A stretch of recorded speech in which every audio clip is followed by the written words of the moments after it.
할머니, 지금 타고 계신 차에서 내리세요. 평범한 고속도로 휴게소였습니다. 화장실에서 나오는데 낯선 여자가 제 손에 쪽지를 쥐어주었어요. 떨리는 손으로 쪽지를 펼쳤어요. 거기 적힌 내용을 보는 순간 저는 눈앞이 캄캄해졌습니다. 다리에 힘이 풀려 그 자리에 주저앉을 뻔했어요. 밖에서는 사위 민석이가 저를 기다리고 있었습니다. 아들처럼 믿었던 사위. 저는 그 남자의 차에 다시 올라타야 했어요. 72살 늙은 할머니가 어떻게 살아남았냐고요? 지금부터 그 이야기를 들려드리겠습니다. 사연 시작 전 구독과 좋아요를 눌러주시면 그곳에 축복이 가득하시기를 바라겠습니다. 안녕하세요. 제 이름은 김옥자, 올해 72살입니다. 서울 변두리 재래시장에서 30년 넘게 반찬 가게를 운영했어요. 새벽 4시에 일어나 생선을 다듬고 나물을 무치고 젓갈을 담그며 살았습니다. 그렇게 억척스럽게 번 돈으로 작은 상가 건물 하나를 장만했죠. 남편은 15년 전에 먼저 세상을 떠났고 외동딸 소영이 하나만 바라보며 살았습니다. 그런데 6개월 전 그 하나뿐인 딸마저 교통사고로 잃었어요. 이제 저한테 남은 건 텅 빈 집과 주인 잃은 건물뿐입니다. 1월의 혹한기였습니다. 보일러를 켜지 않은 방 안에서 입김이 하얗게 피어올랐어요. 창문 틈새로 스며드는 칼바람이 온 집안을 꽁꽁 얼려버린 것 같았습니다. 하지만 저는 그 추위가 느껴지지 않았어요. 6개월 전부터 제 몸과 마음은 이미 얼어붙어 있었으니까요. 가스비가 아까워서가 아니었습니다. 그냥 따뜻해질 이유가 없었던 거예요. 딸 소영이가 쓰던 방 문을 열고 들어갔습니다. 낡은 자개 경대가 창가에 그대로 놓여 있었어요. 제가 시집 올 때 친정 어머니한테 물려받은 건데 소영이가 어릴 적부터 그걸 참 좋아했습니다. 경대 앞에 앉아 화장하던 딸의 뒷모습이 눈앞에 아른거렸어요. 엄마 나 이 립스틱 발라도 돼요? 하고 묻던 16살 소영이의 목소리가 귓가에 맴돌았습니다. 저는 경대 서랍을 열어 딸이 쓰던 손거울을 꺼냈어요. 거울을 코끝에 가져다 대고 깊이 숨을 들이마셨습니다. 혹시라도 딸의 냄새가 남아있을까 싶어서요. 하지만 돌아오는 건 차가운 겨울 공기뿐이었습니다. 딸의 흔적은 점점 희미해지고 있었어요. 그 순간 6개월 전의 기억이 머릿속을 파고들었습니다. 경찰서에서 걸려온 전화, 허겁지겁 달려간 병원 영안실의 하얀 형광등. 경찰이 보여준 사고 현장 사진에는 찌그러진 차체와 피 묻은 핸들이 찍혀 있었어요. 장례식장에서 딸의 차가운 볼을 쓰다듬으며 중얼거렸던 말이 떠올랐습니다. 내가 그날 아침에 차를 못 가지고 나가게 했어야 했는데 왜 그냥 보냈을까? 그 죄책감은 6개월이 지난 지금도 가슴 한가운데 녹슨 못처럼 박혀 있었습니다. 밥을 먹을 때도 잠을 청할 때도 그 못이 찔러대는 것 같았어요. 저는 손거울을 내려놓고 제 손등을 내려다보았습니다. 30년 넘게 시장통에서 생선을 다듬고 반찬을 만들어 팔았던 손이었어요. 손등은 갈라지고 거칠어져서 마치 가뭄에 쩍쩍 갈라진 논바닥 같았습니다. 손가락 마디마디에는 칼에 베인 상처 자국이 선명했죠. 이 손으로 딸을 키웠고 이 손으로 상가 건물 하나를 장만했는데 이제 와서 이 손에 남은 게 뭐가 있는지 모르겠더군요. 그때 초인종이 울렸습니다. 벨소리에 몸을 일으켜 현관으로 나갔습니다. 문을 여니 사위 민석이가 환한 미소를 지으며 서 있었습니다. 검은색 캐시미어 코트를 걸치고 한 손에는 커다란 선물 박스를 들고 있었어요. 반짝반짝 윤이 나는 구두와 잘 빗어넘긴 머리카락이 눈에 들어왔습니다. 제가 입고 있던 올이 풀린 낡은 누비 조끼와는 천지 차이였죠. 장모님, 식사는 하셨어요? 얼굴이 반쪽이 되셨네요. 민석이가 걱정스러운 눈빛으로 저를 바라보았습니다. 저는 아무 말 없이 고개만 저었어요. 밥맛이 없어서 며칠째 미음만 쑤어 먹고 있었거든요. 민석이가 안으로 들어오며 신발을 가지런히 벗어놓았습니다. 그 모습이 참 반듯했어요. 민석이가 가져온 선물 박스를 열자 최고급 한우 선물 세트가 들어 있었습니다. 마블링이 촘촘하게 박힌 꽃등심이 진공 포장되어 가지런히 놓여 있었어요. 게다가 관절에 좋다는 수입 영양제까지 따로 챙겨왔더군요. 저는 고마우면서도 미안한 마음이 동시에 들었습니다. 딸을 잃은 건 저만이 아니었으니까요. 아내를 잃은 사위도 힘들 텐데 이렇게까지 장모를 챙겨주다니. 민석이가 거실 탁자 위에 놓인 제 약통을 집어들었습니다. 고혈압 약과 당뇨약이 들어있는 투명한 플라스틱 통이었어요. 민석이가 약통 뚜껑을 열어 안을 확인하더니 고개를 갸웃거렸습니다. 어머님, 지난번에도 약 드시는 거 깜빡하셨죠? 여기 약이 그대로네요. 저는 머쓱하게 헛웃음을 흘렸습니다. 사실 요즘 들어 뭔가를 자주 잊어버리긴 했어요. 가스 불을 끄지 않고 시장에 나간 적도 있었고, 지갑을 냉장고 안에 넣어두고 한참을 찾아 헤맨 적도 있었죠. 요즘 건망증이 부쩍 심해지신 것 같아서 걱정이에요. 혹시 모르니까 병원에서 검사 한번 받아보시는 게 어떨까요? 민석이의 말에 저는 손사래를 쳤습니다. 나이 들면 다 그런 거라고, 별것 아니라고 대꾸했죠. 하지만 마음 한구석에서는 불안한 기운이 스멀스멀 올라왔습니다. 설마 내가 치매에 걸린 건 아니겠지. 그런 생각이 머리를 스쳤어요. 민석이가 가방에서 알록달록한 팜플렛 하나를 꺼내 탁자 위에 펼쳤습니다. 강원도 설악산 근처에 새로 생겼다는 온천 리조트 광고였어요. 눈 덮인 산봉우리를 배경으로 김이 모락모락 피어오르는 노천탕 사진이 실려 있었습니다. 여기 물이 신경통에 그렇게 좋대요. 어머님 무릎도 안 좋으시잖아요. 제가 VIP로 예약해뒀습니다. 저는 펄쩍 뛰었습니다. 이 늙은이가 무슨 호강이냐며 손사래를 쳤어요.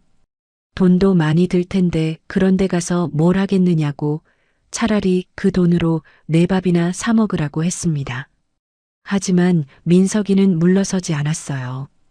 의자를 끌어당겨 제 옆에 앉더니 제 손을 꼭 잡았습니다. 그 손이 참 따뜻했어요. 소영이가 늘 그랬잖아요. 엄마 온천 한번 제대로 모시고 가는 게 소원이라고요. 그 말에 제 마음이 와르르 무너져 내렸습니다. 소영이가 생전에 정말 그런 말을 했었거든요. 엄마가 평생 고생만 했으니까 언젠가 꼭 좋은 데 모시고 가겠다고요. 그 약속을 지키지 못하고 먼저 가버린 딸 대신 사위가 그 약속을 지키려는 거였습니다. 코끝이 찡해지면서 눈시울이 뜨거워졌어요. 저는 한참을 망설이다가 결국 고개를 끄덕였습니다.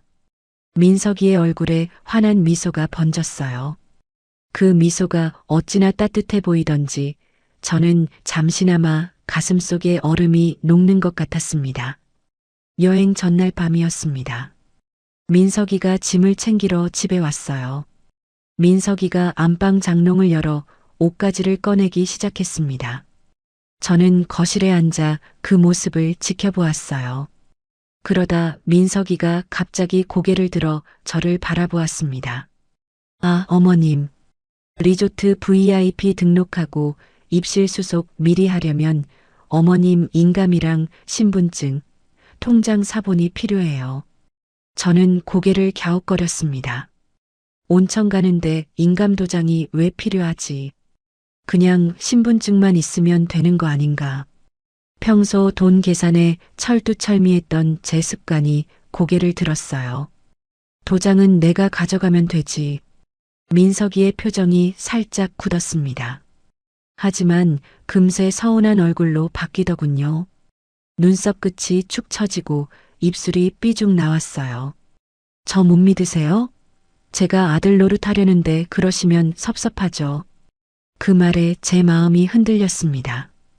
딸을 잃은 뒤로 저는 이 세상에 혼자 남겨진 것 같았어요.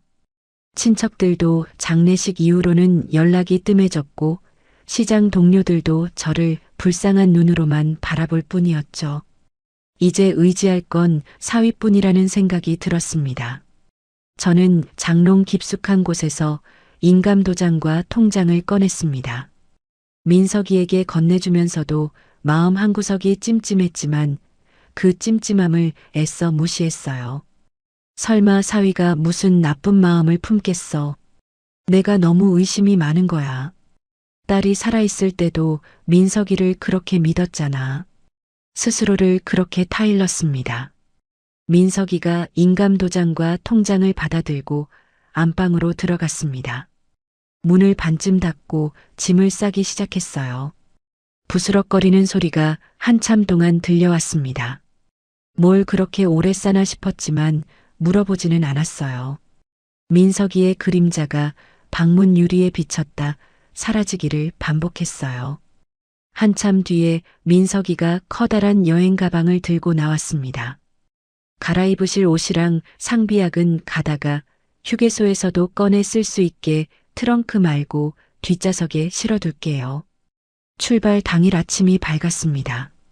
민석이가 일찍 와서 저를 데리러 왔어요.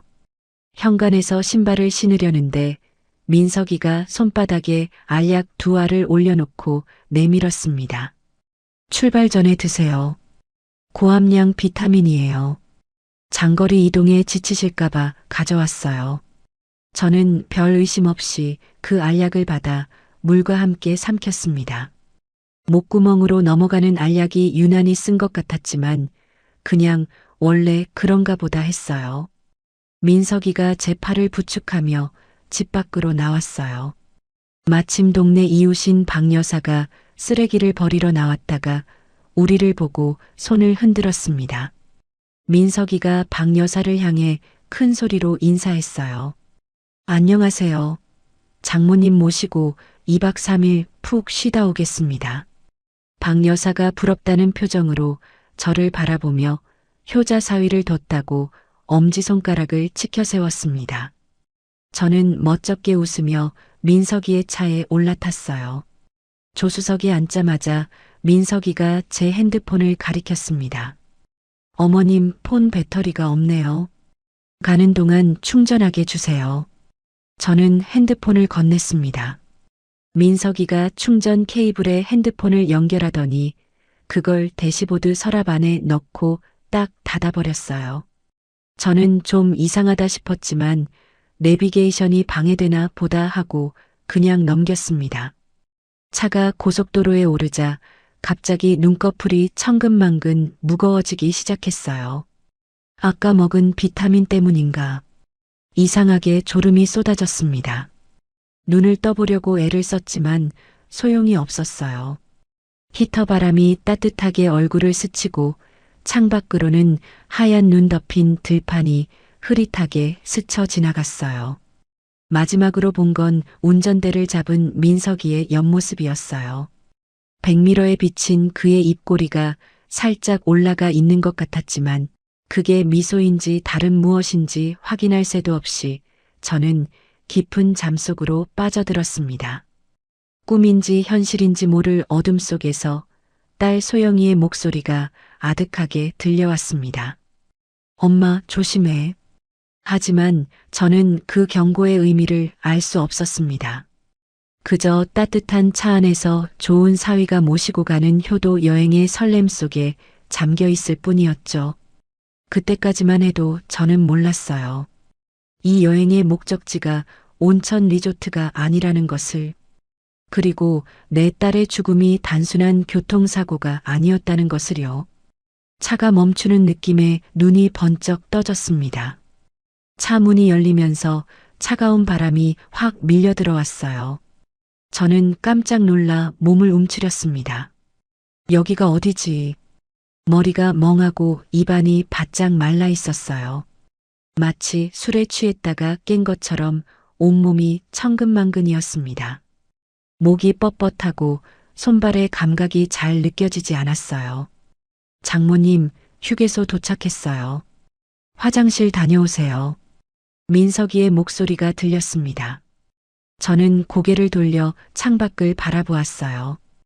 영동 고속도로 어딘가에 있는 대형 휴게소였습니다. 주차장에는 차들이 빼곡하게 들어차 있었고 사람들이 분주하게 오가고 있었어요. 점심시간이 다 되어서인지 휴게소 건물 앞이 북적거렸습니다. 시계를 보니 12시 반이 조금 넘었어요. 서울에서 출발한 게 9시쯤이었으니 3시간 넘게 잠든 거였습니다. 저는 비틀거리며 차에서 내렸습니다. 다리에 힘이 제대로 들어가지 않았어요. 아까 그 비타민 때문인가 이상하게 몸이 축 처지고 정신이 몽롱했습니다. 비타민을 먹고 이렇게 된 적은 평생 처음이었어요. 화장실 다녀오시고 식당가 안쪽 4번 테이블에 계세요. 제가 따뜻한 커피 사올게요. 민석이가 차 문을 잠그며 말했습니다. 그의 손에는 스마트키가 들려 있었어요. 저는 고개를 끄덕이고 휴게소 건물 쪽으로 걸어갔습니다. 휴게소 안은 사람들로 가득했어요. 각 구운 호두과자 냄새가 코끝을 간지렸고 어디선가 아이들의 웃음소리가 들려왔습니다. 가족 단위로 온 사람들이 옹기종기 모여 앉아 밥을 먹고 있었어요. 할머니, 할아버지 손을 잡고 제잘거리는 아이들, 서로 반찬을 나눠 먹는 부부들. 저는 그 모습을 멍하니 바라보았습니다. 6개월 전까지만 해도 나한테도 가족이 있었는데, 딸이랑 사위랑 셋이서 이렇게 여행을 다녔었는데, 명절 때마다 손잡고 다니던 그 시절이 꿈처럼 아득했어요. 이제는 혼자가 되어버렸구나. 그런 생각에 가슴이 쓰렸습니다. 화장실을 다녀온 뒤 식당가 구석에 있는 4번 테이블을 찾아 앉았습니다. 플라스틱 의자가 차가웠어요. 의자에 몸을 기대니 또다시 졸음이 밀려왔습니다. 눈꺼풀이 천근만근 무거웠어요. 저는 고개를 절레절레 흔들며 졸음을 쫓으려 했습니다. 뭔가 이상해. 비타민 먹고 이렇게 졸린 적이 없는데 불안한 마음이 스물스물 올라왔어요. 그때 누군가 제 테이블 옆을 지나갔습니다. 푸드코트 유니폼을 입은 젊은 여자였어요. 30살쯤 되어 보였습니다. 손에 행주를 들고 주변 테이블을 닦고 있었어요. 그 여자가 자꾸 제 주변을 맴돌았습니다. 처음에는 그냥 청소하는 줄 알았는데 이상하게 제 테이블 쪽만 계속 왔다 갔다 했어요. 뭔가 말을 걸고 싶어 하는 것 같기도 했습니다. 저는 신경이 쓰였지만 모른 척 했어요. 여자가 제 테이블로 다가왔습니다. 물컵을 하나 들고 있었어요. 얼굴을 자세히 보니 어디서 본 것 같기도 했습니다. 아닌가. 기억이 잘 나지 않았어요. 여자가 컵을 테이블 위에 놓으려는 순간 여자의 손이 흔들리더니 물이 왈칵 쏟아졌습니다. 아이고, 이런. 저는 깜짝 놀라 몸을 뒤로 빼며 소리쳤어요. 물이 테이블 위로 흥건하게 퍼졌습니다. 치마 끝자락이 젖었어요. 저는 허둥지둥 휴지를 찾았습니다. 그 순간 여자가 제 손을 덥석 잡았습니다. 차갑고 축축한 손이었어요. 놀라서 고개를 들어보니 여자가 저를 똑바로 쳐다보고 있었어요. 그 눈빛이 너무나 간절하고 절박했습니다. 마치 무언가를 호소하는 것 같았어요. 할머니, 소리 내지 말고 제 말 들으세요. 여자가 속삭였습니다. 목소리가 떨리고 있었어요. 저는 그 자리에 얼어붙었습니다. 뭔가 심상치 않은 기운이 느껴졌어요. 여자가 행주로 테이블을 닦는 척하며 휴지 뭉치 밑에 뭔가를 슬쩍 밀어 넣었습니다. 꼬깃꼬깃 접힌 종이 한 장이었어요. 죄송합니다.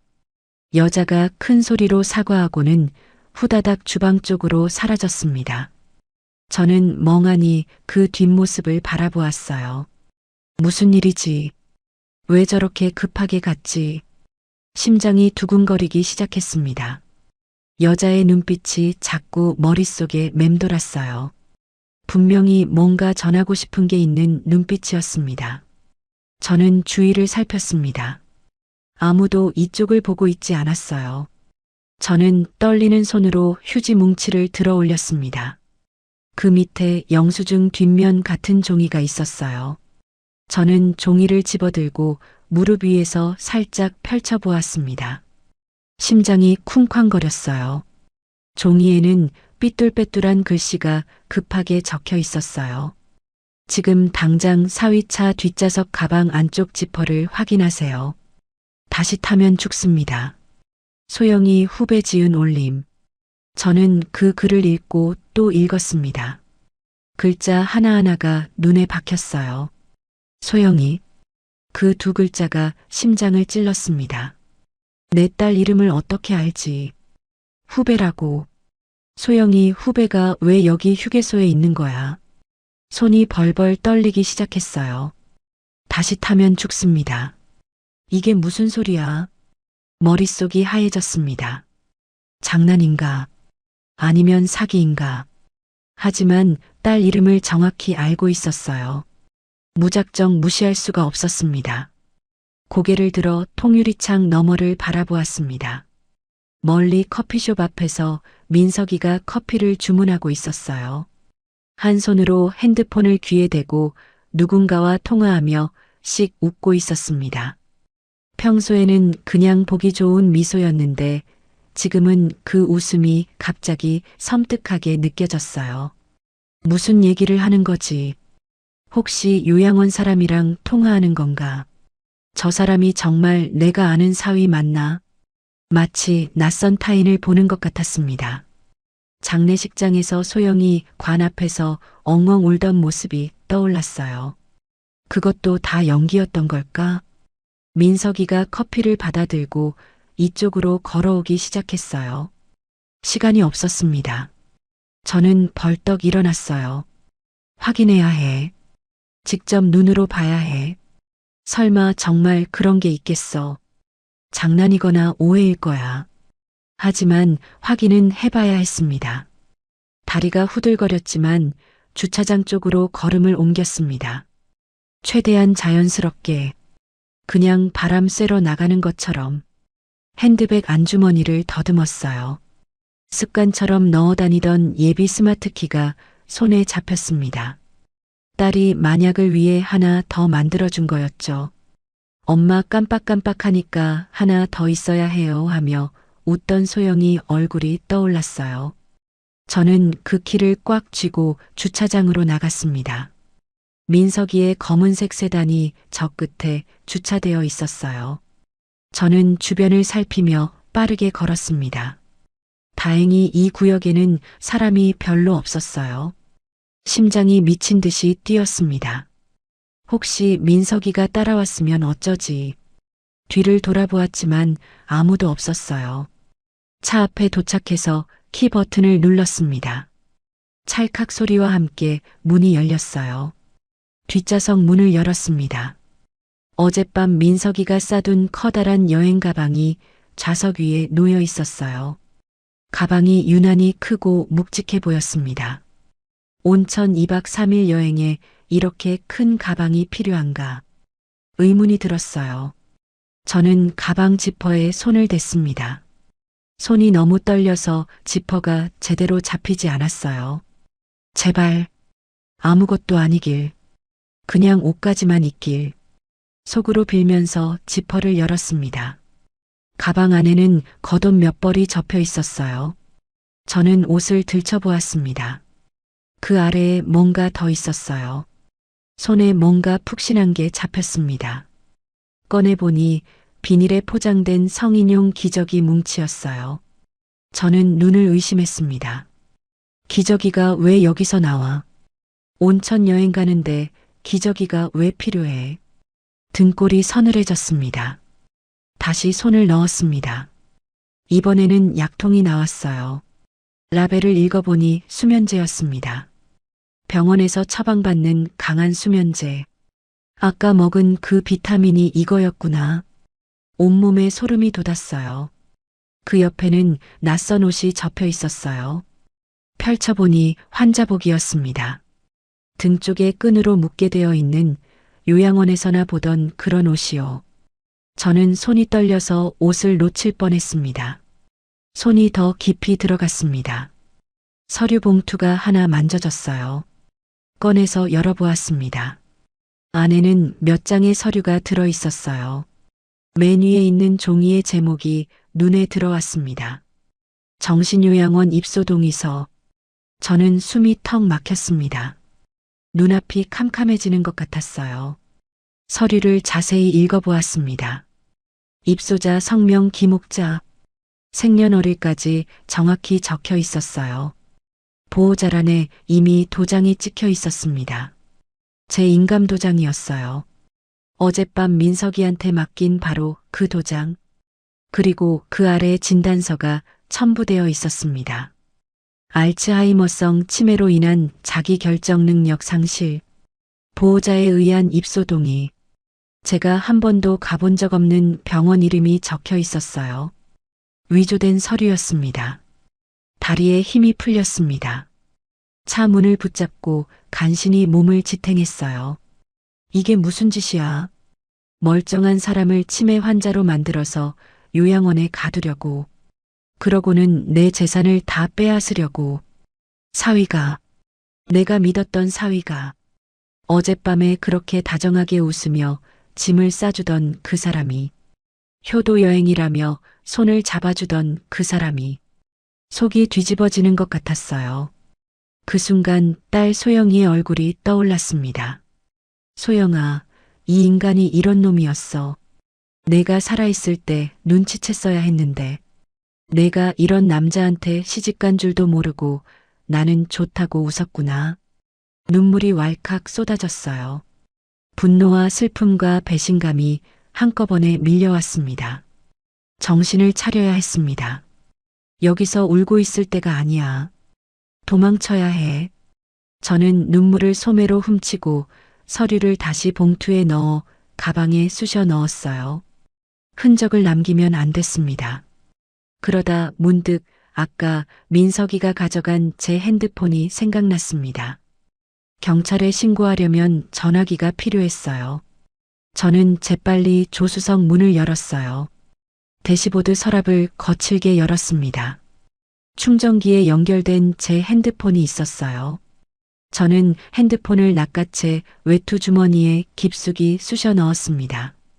심장이 터질 것 같았어요. 바로 그때 멀리서 민석이의 목소리가 들렸어요. 장모님. 고개를 들어보니 민석이가 커피 2잔을 들고 주차장 쪽으로 걸어오고 있었습니다. 그의 얼굴에는 아직도 다정한 미소가 걸려 있었어요. 하지만 이제 그 미소가 악마의 가면처럼 보였습니다. 우리 사이의 거리는 30m쯤. 도망칠 시간이 없었어요. 어떻게 해야 하지? 저는 빠르게 머리를 굴렸습니다. 30년 시장 장사로 다져진 눈치가 필요한 순간이었어요. 저는 재빨리 뒷좌석 문을 닫고 차에서 물러났습니다. 손이 떨려서 문을 닫는 소리가 생각보다 크게 났어요. 아무렇지 않은 척해야 해. 들키면 안 돼. 30년 시장 장사로 단련된 배짱을 총동원했습니다. 얼굴에 억지로 미소를 끌어올렸어요. 입꼬리가 바들바들 떨렸지만 꾹 참았습니다. 이악 물고 평소처럼 굴어야 했어요. 민석이가 성큼성큼 다가왔습니다. 손에 들린 커피잔에서 김이 모락모락 피어오르고 있었어요. 그 얼굴에는 여전히 다정한 미소가 걸려 있었습니다. 어젯밤까지만 해도 저렇게 좋아 보이던 미소가 이제는 소름이 끼칠 정도로 섬뜩했어요. 저 미소 뒤에 얼마나 많은 계산이 숨어 있었던 걸까? 속이 메스꺼웠습니다. 장모님, 여기 계셨네요. 차에서 뭐 찾으세요? 민석이가 물었습니다. 목소리는 평소처럼 부드러웠지만 저는 그 속에 숨겨진 날카로움을 감지했어요. 아니, 감지한 것 같았습니다. 이제 저 사람의 모든 말과 행동이 의심스러웠어요. 아이고, 목이 말라서 물 좀 마시려고 했어. 아까 생수 뒀잖아. 저는 최대한 평범하게 대답했습니다. 목소리가 떨리지 않게 조심했어요. 시장에서 손님한테 바가지 씌우는 상인들 상대하며 익힌 포커페이스였죠. 민석이의 눈이 잠깐 좁아지는 것 같았지만 곧 평소 표정으로 돌아왔습니다. 아, 물이요. 제가 가져다 드릴게요. 민석이가 조수석 문을 열었습니다. 대시보드 서랍 쪽으로 손이 갔어요. 저는 심장이 덜컥 내려앉았습니다. 핸드폰. 제가 핸드폰을 빼간 걸 알면 어떡하지. 식은땀이 등줄기를 타고 흘러내렸어요. 손바닥도 축축하게 젖었습니다. 제발 열지 마. 속으로 빌었어요. 하지만 민석이는 서랍을 열지 않고 뒷좌석 바닥에 있던 생수병을 집어들었습니다. 저는 속으로 안도의 한숨을 내쉬었어요. 아직 들키지 않았어. 하지만 언제까지 속일 수 있을지 몰랐습니다. 시간이 없었어요. 자, 드세요. 민석이가 생수병을 건넸습니다. 저는 뚜껑을 열고 한 모금 마셨어요. 물이 목구멍으로 넘어가는데 마치 모래를 삼키는 것 같았습니다. 속이 뒤틀렸어요. 커피 드시면서 좀 쉬세요. 여기서 1시간만 더 가면 리조트예요. 민석이가 말했습니다. 리조트. 저는 속으로 비웃었어요. 리조트가 아니라 정신요양원이겠지. 나를 거기 가둬놓고 재산을 다 빼먹으려고. 상가 건물이랑 집까지 전부. 어쩌면 이미 서류 준비를 다 해놨을지도 몰라요. 구역질이 날 것 같았지만 꾹 참았습니다. 지금 들키면 끝이야. 저는 애써 미소를 지었어요. 그래, 빨리 가서 따뜻한 온천물에 들어가고 싶다. 거짓말이 술술 나왔습니다. 저도 몰랐던 연기력이었어요. 저는 커피를 받아들고 휴게소 건물 쪽으로 걸었어요. 다리가 후들거렸지만 티 내지 않으려고 애썼습니다. 민석이가 옆에서 팔을 잡으려 했어요. 괜찮아. 혼자 걸을 수 있어. 저는 슬쩍 몸을 피하며 말했습니다. 저 손에 잡히면 안 될 것 같았어요. 민석이의 눈썹이 살짝 찌푸려졌지만 곧 다시 미소를 지었습니다. 휴게소 안으로 들어갔습니다. 아까 앉았던 테이블로 향했어요. 민석이가 의자를 빼주며 앉으라고 했습니다. 저는 자리에 앉았어요. 머릿속이 빠르게 돌아갔습니다. 어떻게 해야 하지? 도망쳐야 해. 하지만 어떻게? 화장실에 가면 시간을 벌 수 있어. 저는 커피잔을 내려놓으며 말했습니다. 나 화장실 좀 다녀올게. 아까 물을 많이 마셨더니 제가 모셔다 드릴까요? 민석이가 일어서려 했어요. 저는 손사래를 쳤습니다. 됐어. 화장실까지 따라오게. 여기서 커피나 마시고 있어. 저는 일어나 화장실 쪽으로 걸었습니다. 등 뒤로 민석이의 시선이 느껴졌어요. 마치 뒷목에 얼음을 대고 있는 것 같았습니다. 하지만 돌아보지 않았어요. 평범하게, 아무렇지도 않게, 그냥 화장실 가는 것처럼 화장실 안으로 들어갔습니다. 문이 닫히자마자 후들거리던 다리가 풀렸어요. 세면대를 붙잡고 간신히 몸을 지탱했습니다. 거울에 비친 제 얼굴이 창백했어요. 눈가에 핏줄이 서 있었고 입술은 바짝 말라 있었습니다. 마치 귀신 같았어요. 30년 넘게 새벽 시장에서 일해도 이렇게 지친 적은 없었습니다. 정신 차려. 여기서 무너지면 안 돼. 소영아, 엄마 좀 도와줘. 저는 딸에게 속으로 빌었습니다. 그러고는 외투 주머니에서 핸드폰을 꺼냈어요. 화면을 켜니 배터리가 45% 남아 있었습니다. 다행이었어요. 저는 떨리는 손가락으로 경찰 신고 전화번호를 눌렀습니다. 그런데 전화가 연결되지 않았습니다. 화면을 보니 신호가 잡히지 않았어요. 휴게소 화장실이라 그런지 통화가 안 됐습니다. 저는 속이 타들어갔어요. 어떡하지? 어떡하지? 그때 문이 벌컥 열렸습니다. 저는 화들짝 놀라 핸드폰을 등 뒤로 숨겼어요. 다행히 다른 손님이었습니다. 50대쯤 되어 보이는 아주머니가 들어와 칸으로 들어갔어요.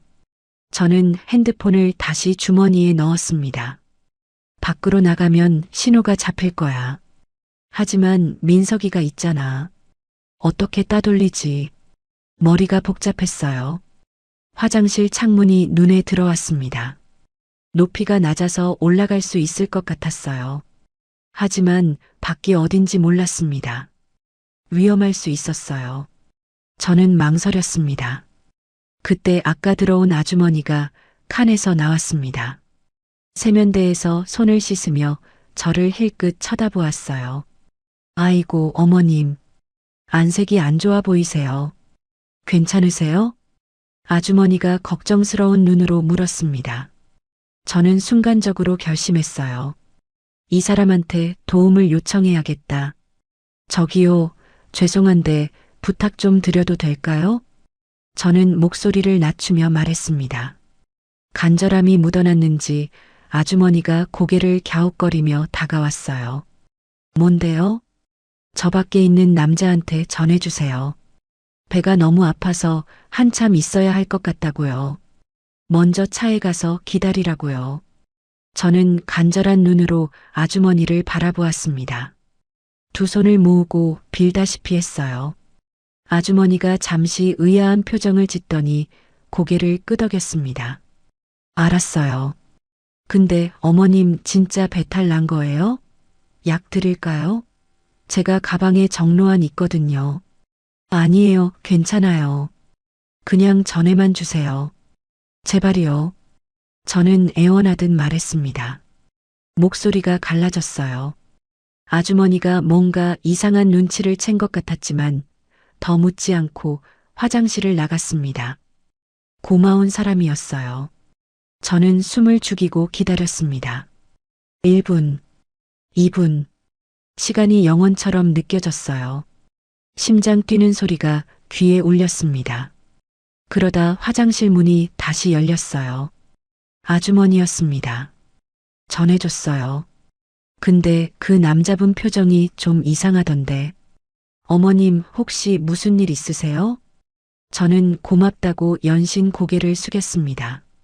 아주머니가 걱정스러운 얼굴로 화장실을 나갔어요. 이제야.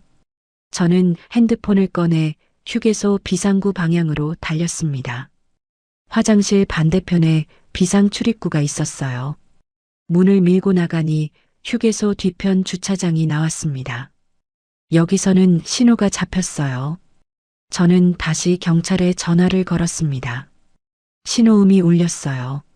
1번, 2번, 3번. 제발 받아주세요. 손에 핸드폰을 쥔 채 기도했습니다. 112입니다. 무엇을 도와드릴까요?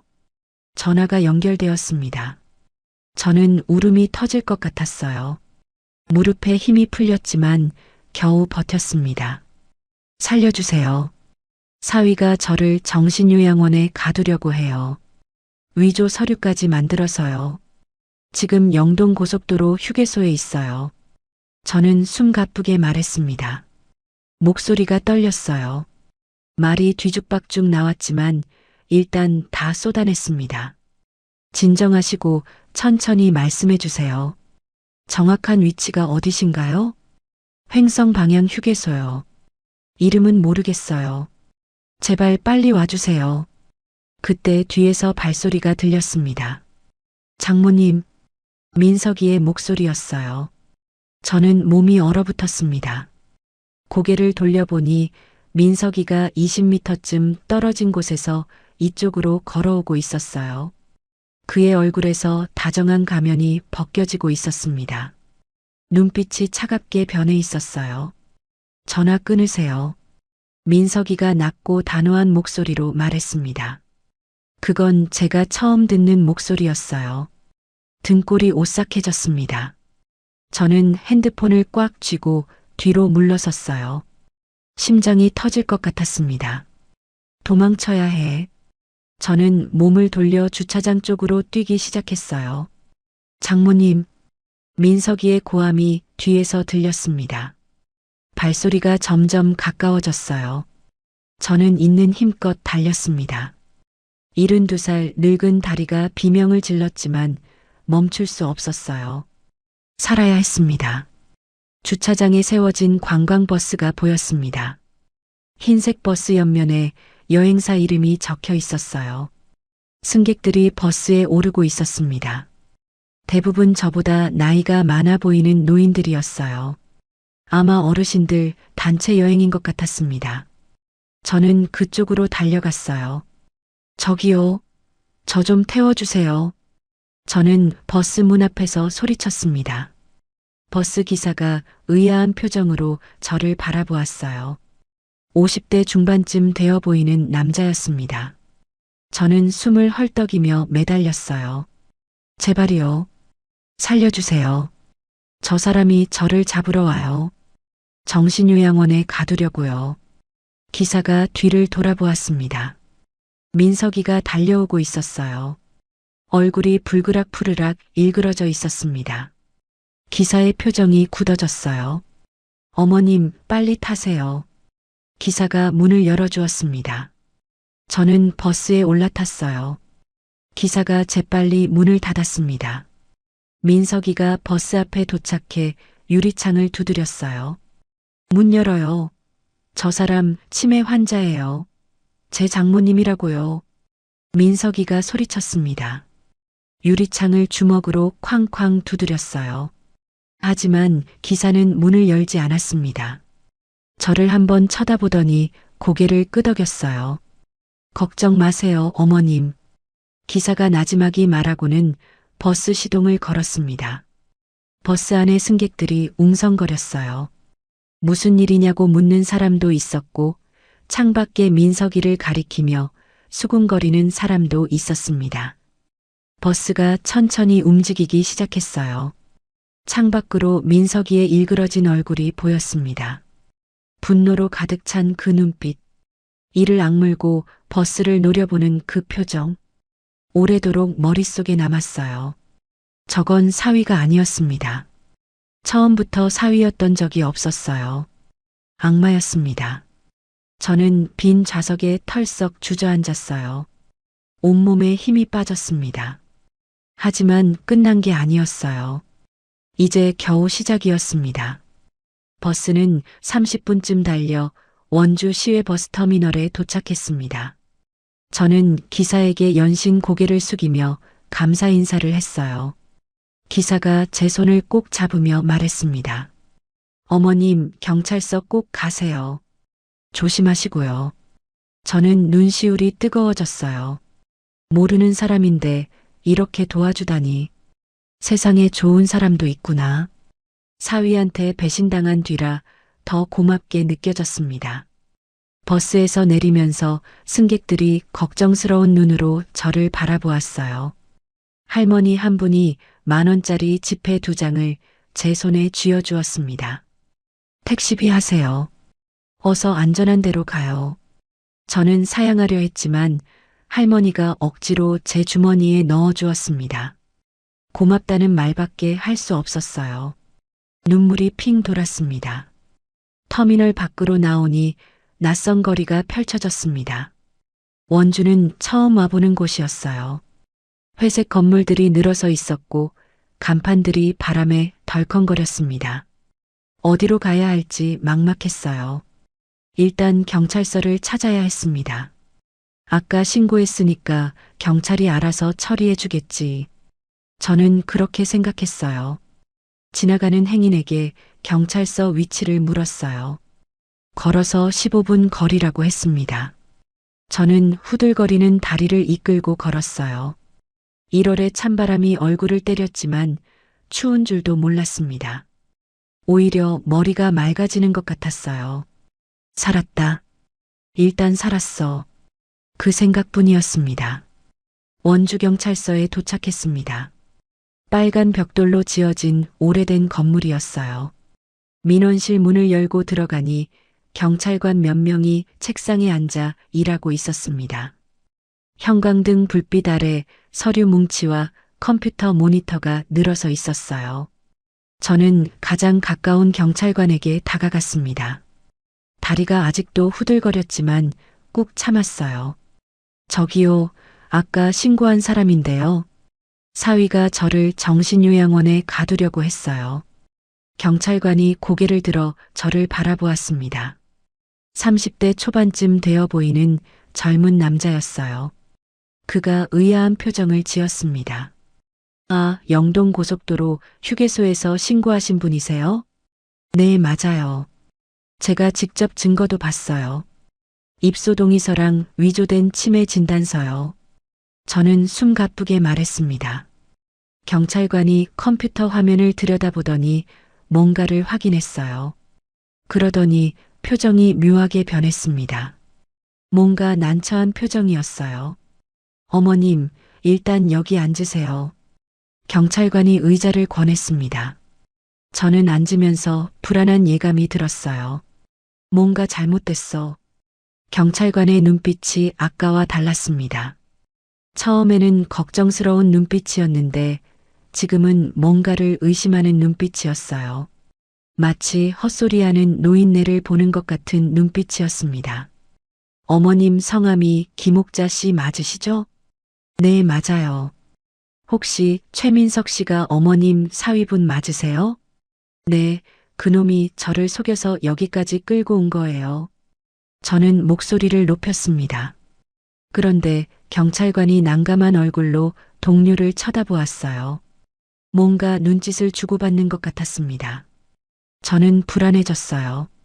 무슨 일이에요? 왜 그래요? 어머님, 저희한테 이미 연락이 왔어요. 1시간쯤 전에요. 경찰관이 조심스럽게 말했습니다. 저는 심장이 덜컥 내려앉았어요. 뭐라고요? 누가요? 최민석 씨요. 치매를 앓고 계신 장모님이 휴게소에서 실종됐다고요. 아주 걱정되는 목소리로 전화하셨더라고요. 위치 추적 좀 해달라고 하시더군요. 저는 귀를 의심했습니다. 뭐라고? 치매라고. 그놈이 먼저 손을 썼구나. 내가 도망치자마자 경찰에 신고한 거야. 온몸에서 힘이 빠졌어요. 이럴 줄 알았으면 버스에서 바로 서울로 갔어야 했는데 후회가 밀려왔습니다. 거짓말이에요. 저 치매 아니에요. 그놈이 저를 치매 환자로 만들려고 서류를 위조한 거라고요. 저는 벌떡 일어나 소리쳤습니다. 경찰관들이 당황한 표정을 지었어요. 민원실에 있던 다른 사람들도 이쪽을 쳐다보았습니다. 어머님, 진정하세요. 일단 앉으세요. 경찰관이 저를 진정시키려 했어요. 하지만 저는 진정할 수 없었습니다. 진정하라고요? 그놈이 저를 잡으러 올 거라고요.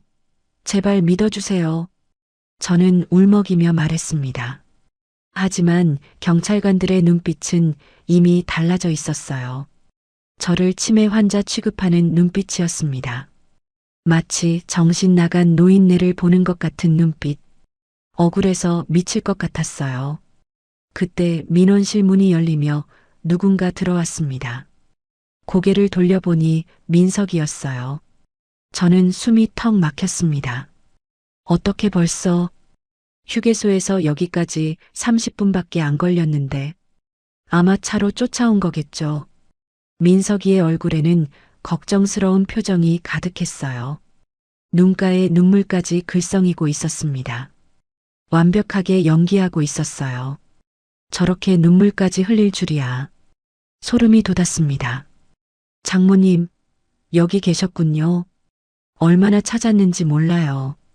민석이가 저에게 다가왔습니다. 팔을 벌리고 마치 반가운 것처럼 다가왔어요. 저는 뒤로 물러섰습니다.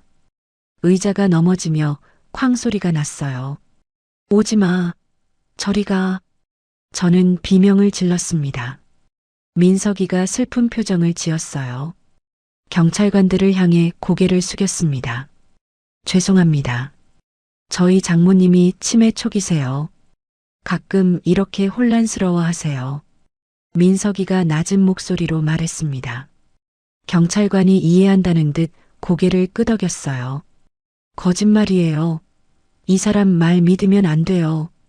저는 필사적으로 외쳤습니다. 목이 터져라 소리쳤어요. 하지만 경찰관들은 오히려 민석이에게 동정 어린 눈빛을 보냈습니다. 며느리 잃고 치매 걸린 장모까지 모시느라 고생한다는 눈빛이었어요. 저는 너무 억울해서 눈물이 났습니다. 왜 아무도 내 말을 안 믿지? 왜 저 악마의 말만 믿는 거야? 장모님, 집에 가요. 약 드실 시간 됐어요. 민석이가 제 팔을 잡으려 했습니다. 그 손길이 너무 역겨웠어요. 저는 있는 힘껏 뿌리쳤습니다. 손대지 마. 경찰관님, 제발이요. 저 사람 차 뒷좌석에 증거가 있어요. 가방 안에 입소동의서랑 수면제가 있다고요. 확인만 해주세요. 저는 마지막 희망을 걸고 말했습니다. 떨리는 목소리로 애원했어요. 경찰관이 잠시 망설이는 것 같았습니다. 민석이의 표정이 살짝 굳어졌어요. 눈동자가 흔들렸습니다. 하지만 금세 슬픈 미소를 지었어요. 그거요? 장모님 치매약이랑 여행짐이에요. 저희 온천 여행 가는 길이었거든요. 민석이가 태연하게 대답했습니다. 저는 이가 갈렸어요. 저렇게 뻔뻔하게 거짓말을 하다니. 그때 제 핸드폰이 울렸습니다. 주머니에서 꺼내 화면을 보니 모르는 번호였어요. 민석이가 힐끗 쳐다보았습니다. 저는 몸을 돌려 전화를 받았어요. 여보세요? 할머니, 저예요. 휴게소에서 쪽지 드린 지은이요. 지금 어디세요? 낯익은 목소리였어요. 아까 그 젊은 여자. 소영이 후배. 심장이 쿵쾅거렸습니다. 저는 목소리를 낮추며 대답했어요. 민석이한테 들키면 안 됐습니다. 원주경찰서요. 근데 경찰이 안 믿어요. 민석이가 먼저 신고해서 제가 치매 환자로 되어 있대요. 전화기 너머로 한숨소리가 들렸어요. 지은이도 예상했던 것 같았습니다. 역시 그럴 줄 알았어요. 그 남자 치밀해요. 거기 나오세요. 제가 증거 보여드릴게요. 소영 언니 죽음에 대해서요. 저는 심장이 멎는 것 같았습니다. 소영이 죽음. 증거. 무슨 말이지? 머릿속이 복잡해졌어요. 무슨 소리예요? 소영이가 어떻게 된 거예요? 지금은 말 못해요. 경찰서 뒤쪽 골목에서 기다릴게요. 혼자 오세요. 절대 그 남자한테 들키면 안 돼요. 전화가 끊어졌습니다. 저는 핸드폰을 꽉 쥐었어요. 손이 떨렸습니다. 소영아, 내 죽음에 뭔가 비밀이 있는 거니? 머릿속이 복잡해졌어요. 민석이가 다가왔습니다. 누구한테서 전화 왔어요?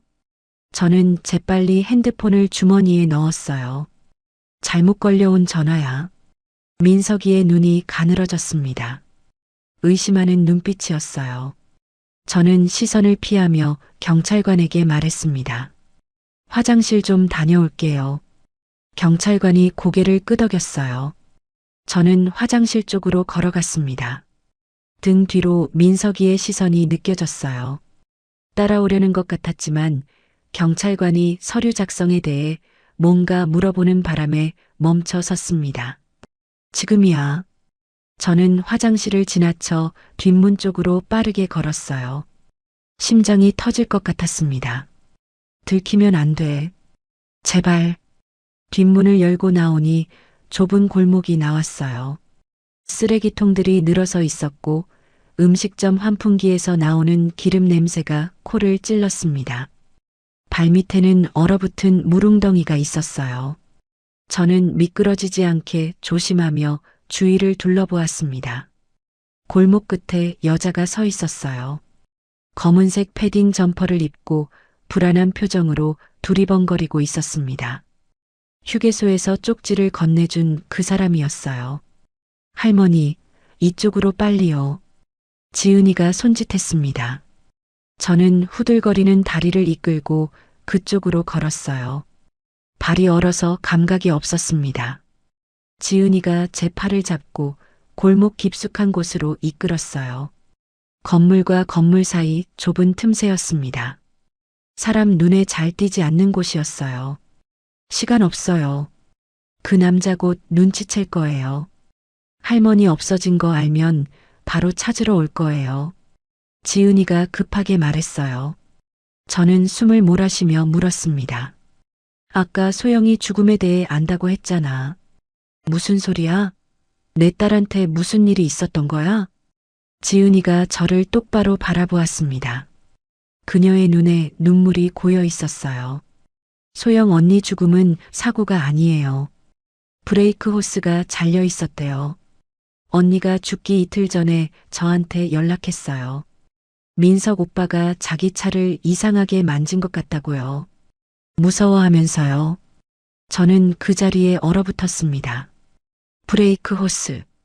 잘렸다고. 그러면 소영이는 사고사가 아니라 머릿속이 하얘졌어요. 다리에 힘이 풀려 벽에 기댔습니다. 살해당한 거야? 제 목소리가 떨렸습니다.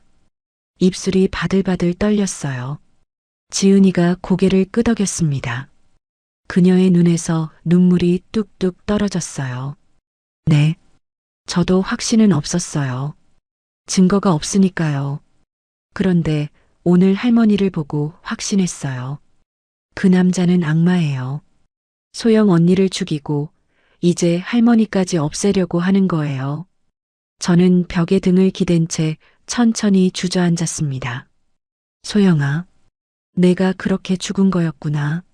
사고가 아니라 그놈한테 살해당한 거였어. 엄마가 복수해 줄게. 반드시. 가슴이 찢어지는 것 같았어요.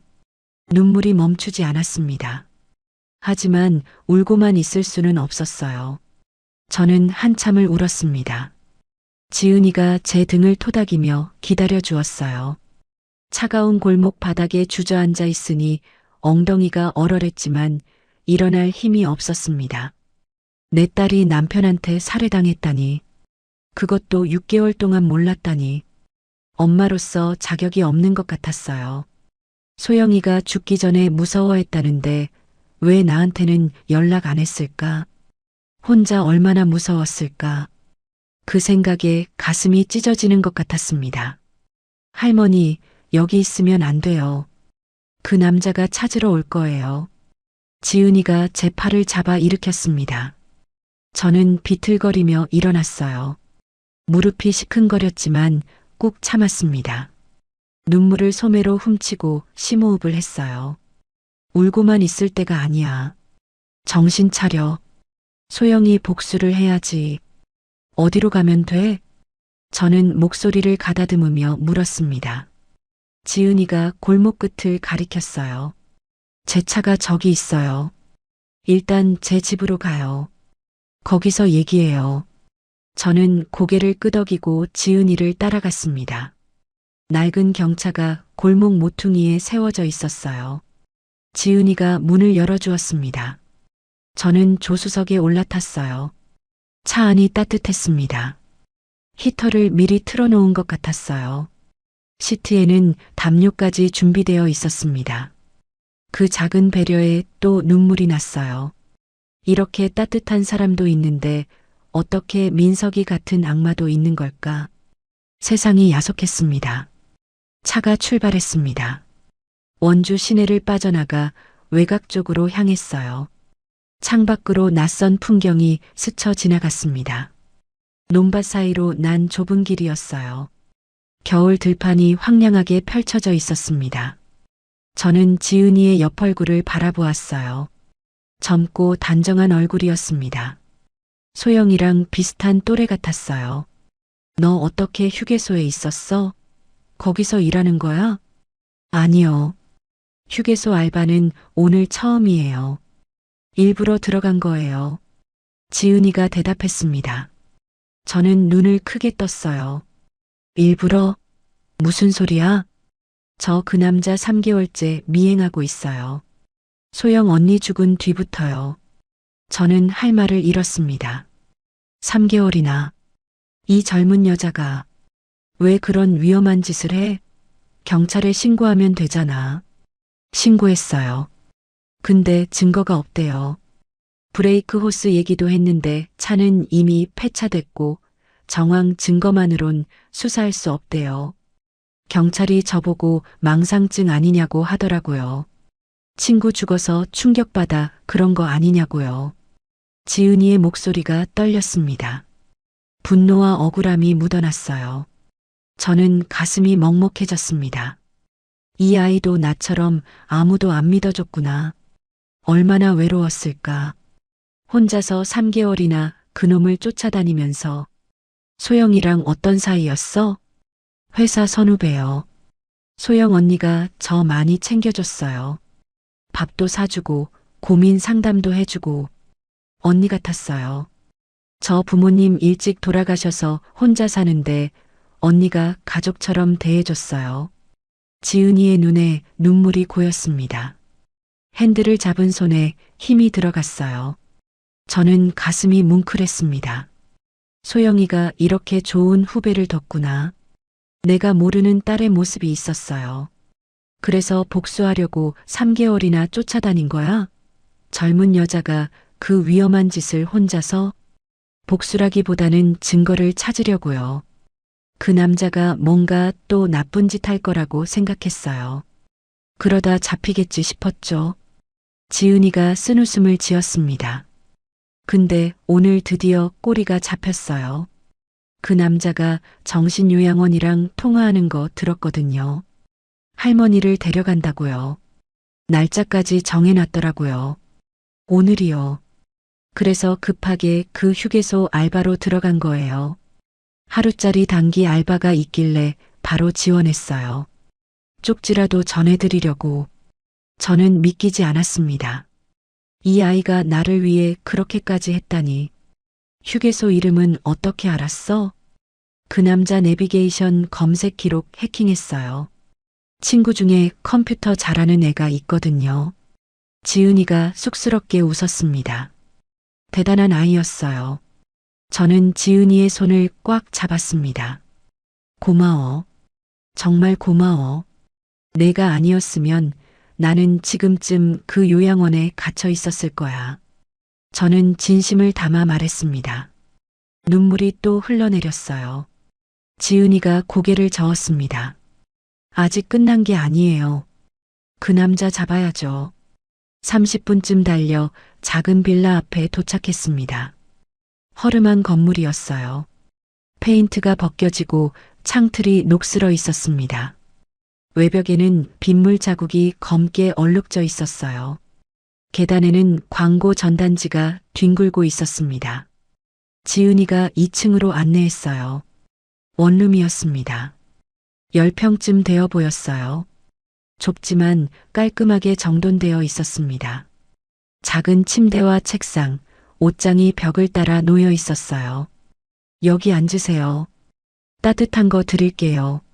지은이가 작은 테이블 앞 의자를 권했습니다. 저는 앉으면서 방 안을 둘러보았어요. 벽에 코르크보드가 붙어 있었는데 거기에 사진과 메모지가 빼곡하게 핀으로 고정되어 있었습니다. 저는 자리에서 일어나 보드 앞으로 다가갔어요. 민석이 사진이 여러 장 붙어 있었습니다. 커피숍에서 누군가와 만나는 사진, 은행에 들어가는 사진, 밤에 어두운 골목을 걷는 사진. 3개월 동안 찍은 것 같았어요.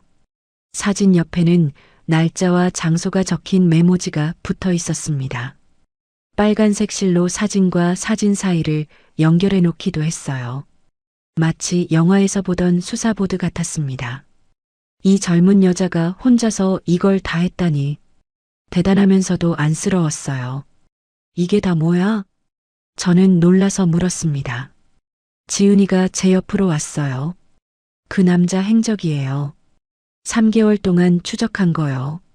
저는 사진들을 하나하나 살펴보았습니다. 그러다 한 사진에서 눈이 멈췄어요.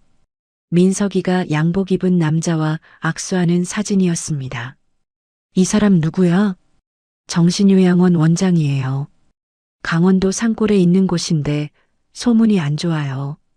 인터넷에도 거의 안 나오고 면회도 잘 안 시켜준대요.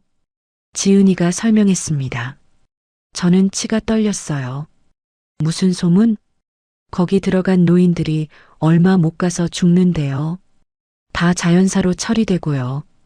병원이랑 짜고 사망진단서 위조한다는 소문도 있어요. 가족들한테 유산 받으려고 노인 가둬놓는 사람들이 주로 이용한대요. 저는 온몸에 소름이 돋았습니다. 그러니까 민석이는 나를 거기 가둬놓고 자연사 시킬 생각이었구나. 그러고 나서 내 재산을 다 가져가려고.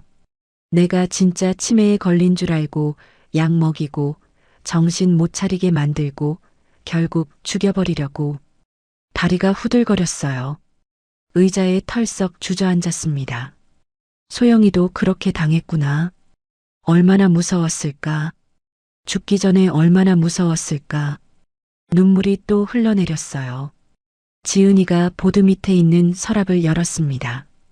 안에서 파일 하나를 꺼냈어요. 이것 보세요. 파일을 펼치니 서류 몇 장이 들어 있었습니다. 부동산 등기부등본, 금융거래 내역서 같은 것들이었어요. 빨간 형광펜으로 중요한 부분이 밑줄 쳐져 있었습니다. 저는 눈을 가늘게 뜨고 읽어보았어요. 노안이 와서 작은 글씨가 잘 안 보였지만 집중했습니다. 이게 뭐야? 그 남자 재정 상태예요. 도박 빚이 3억이에요. 사채업자한테 빌린 거요. 이자만 매달 1,000만 원씩 나가요. 저는 숨이 턱 막혔습니다. 3억? 그래서 내 재산을 노린 거구나. 상가 건물이 얼추 5억은 되니까. 소영 언니 생명보험금도 이미 다 썼어요. 7천만 원이었는데 석 달 만에 다 날렸대요. 도박장에서요. 지은이가 말을 이었습니다. 저는 주먹을 불끈 쥐었어요. 손톱이 손바닥을 파고들었지만 아프지 않았습니다. 분노가 고통을 삼켜버렸어요. 그놈이 소영이를 죽인 건 보험금 때문이었구나. 내 딸을 돈 때문에 죽였어. 그리고 그것도 모자라서 이제 나까지. 눈앞이 벌겋게 물드는 것 같았습니다. 증거가 있으면 경찰에 다시 신고할 수 있지 않아? 저는 물었습니다. 희망을 담아서요. 지은이가 아쉽다는 듯 고개를 저었어요. 이건 동기일 뿐이에요. 살인 증거는 아니죠. 브레이크 호스를 잘랐다는 직접 증거가 필요해요. 아니면 본인이 직접 자백하거나요. 저는 한숨을 내쉬었습니다. 어떻게 해야 하지? 답이 안 보였어요. 그때 지은이가 눈을 빛냈습니다. 뭔가 생각난 것 같았어요. 근데 방법이 있어요. 뭔데? 그 남자 입으로 직접 자백하게 만드는 거예요. 저는 지은이를 뚫어지게 바라보았습니다. 지은이가 설명을 이었어요. 녹음하는 거예요. 그 남자가 할머니한테 진실을 말하게 만들고 그걸 녹음해서 경찰에 제출하는 거죠. 그게 되겠어? 그놈이 바보도 아니고. 저는 고개를 저었습니다. 민석이가 그렇게 쉽게 자백할 것 같지 않았어요. 할머니가 미끼가 되는 거예요. 치매 걸린 척하면서 접근하는 거죠. 그 남자는 할머니가 정신이 온전하다는 걸 모르잖아요. 치매 환자한테는 뭔 말을 해도 괜찮다고 생각할 거예요. 저는 잠시 생각했습니다. 위험한 계획이었어요. 하지만 다른 방법이 없었습니다. 경찰도 안 믿어주고 증거도 없고 내가 직접 나서는 수밖에. 30년 장사 경험이 헛되지 않을 거야. 좋아. 해보자. 저는 결심을 담아 말했습니다. 목소리가 생각보다 단단하게 나왔어요. 지은이의 눈이 커졌습니다. 진짜요? 위험할 수도 있어요. 그 남자 무슨 짓 할지 몰라요. 소영이 복수해야지. 그놈한테 당하고만 있을 수는 없잖아. 저는 단호하게 말했습니다. 30년 동안 시장에서 온갖 진상 손님들 상대하며 살아온 김옥자예요. 새벽 4시부터 일어나 생선 다듬고 손님한테 욕먹어가며 장사했어요. 쉽게 무너지지 않습니다. 그리고 무엇보다 엄마였어요. 자식 잃은 엄마가 얼마나 무서운지 그놈은 모를 거예요. 지은이가 제 손을 꼭 잡았습니다. 그녀의 눈에 결의가 서려 있었어요. 촉촉하게 젖은 눈이었지만 흔들림은 없었습니다. 같이 해요, 할머니. 소영 언니 복수 같이 해요. 끝까지요. 저는 고개를 끄덕였습니다. 이제 사냥감에서 사냥꾼이 될 차례였어요. 그놈이 덫을 놓았다면 나도 덫을 놓겠어. 더 큰 덫을. 72살 늙은이가 뭘 할 수 있겠냐고 얕봤다면 큰 오산이야. 창밖으로 해가 지고 있었습니다. 붉은 노을이 하늘을 물들였어요. 마치 피처럼 붉었습니다. 복수의 색깔 같았어요. 내일부터 본격적인 반격이 시작될 거예요. 소영아, 엄마가 반드시 그놈 잡아줄게. 내 원한 풀어줄게. 저는 속으로 굳게 다짐했습니다. 주먹을 불끈 쥐었어요. 손등에 핏줄이 붉어져 나왔습니다. 이제 전쟁이야. 반드시 이길 거야. 두고 봐라. 다음 날 아침이 밝았습니다. 저는 지은이 집 좁은 침대에서 눈을 떴어요. 밤새 뒤척이느라 제대로 자지 못했습니다. 꿈에서 소영이를 봤어요. 딸이 저를 붙잡고 울면서 말했습니다. 엄마, 그 사람 무서워. 저는 꿈속에서도 딸을 구하지 못했어요. 손을 뻗어도 닿지 않았습니다. 소영이가 점점 멀어지다가 어둠 속으로 사라졌어요. 그때 잠에서 깼습니다. 창문으로 아침 햇살이 들어오고 있었어요. 시계를 보니 7시 반이었습니다. 저는 몸을 일으켜 세수를 했어요. 거울에 비친 제 얼굴이 초췌했습니다. 눈 밑에 다크서클이 깊게 패여 있었어요. 오늘 해야 할 일을 생각하니 속이 울렁거렸습니다. 지은이가 아침을 차려주었습니다. 계란말이와 된장찌개였어요. 밥맛이 없었지만 억지로 먹었습니다. 오늘 할 일을 위해 힘을 내야 했으니까요. 할머니, 이거 5단에 붙이세요. 지은이가 손바닥만 한 검은색 기계를 건넸습니다. 소형 녹음기였어요. 단추처럼 생겼는데 안쪽에 접착제가 붙어 있어서 옷에 쉽게 부착할 수 있었습니다. 버튼 하나만 누르면 녹음이 시작된다고 했어요. 저는 녹음기를 받아들고 한참을 바라보았습니다. 이 작은 기계가 그놈을 잡는 열쇠가 될 거야. 손이 떨렸어요. 누르면 빨간 불이 들어와요. 그러면 녹음 중인 거예요. 배터리는 5시간 가니까 충분해요. 꼭 확인하세요. 지은이가 사용법을 알려주었습니다. 저는 몇 번이나 연습했어요.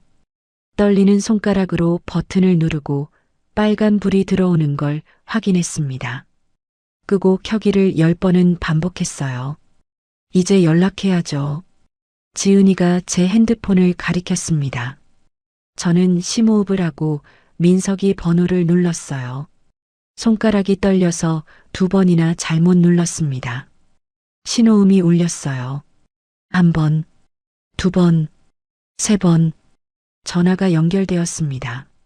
심장이 목구멍까지 뛰어오르는 것 같았어요. 여보세요? 장모님? 민석이의 목소리가 들렸습니다.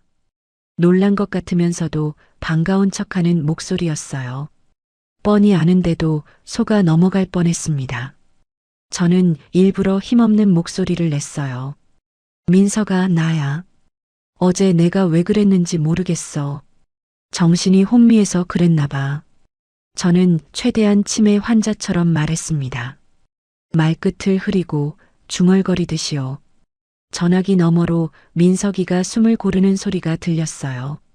장모님, 지금 어디세요? 많이 걱정했어요. 잘 모르겠어. 어디 할머니 집인 것 같은데. 머리가 너무 아파.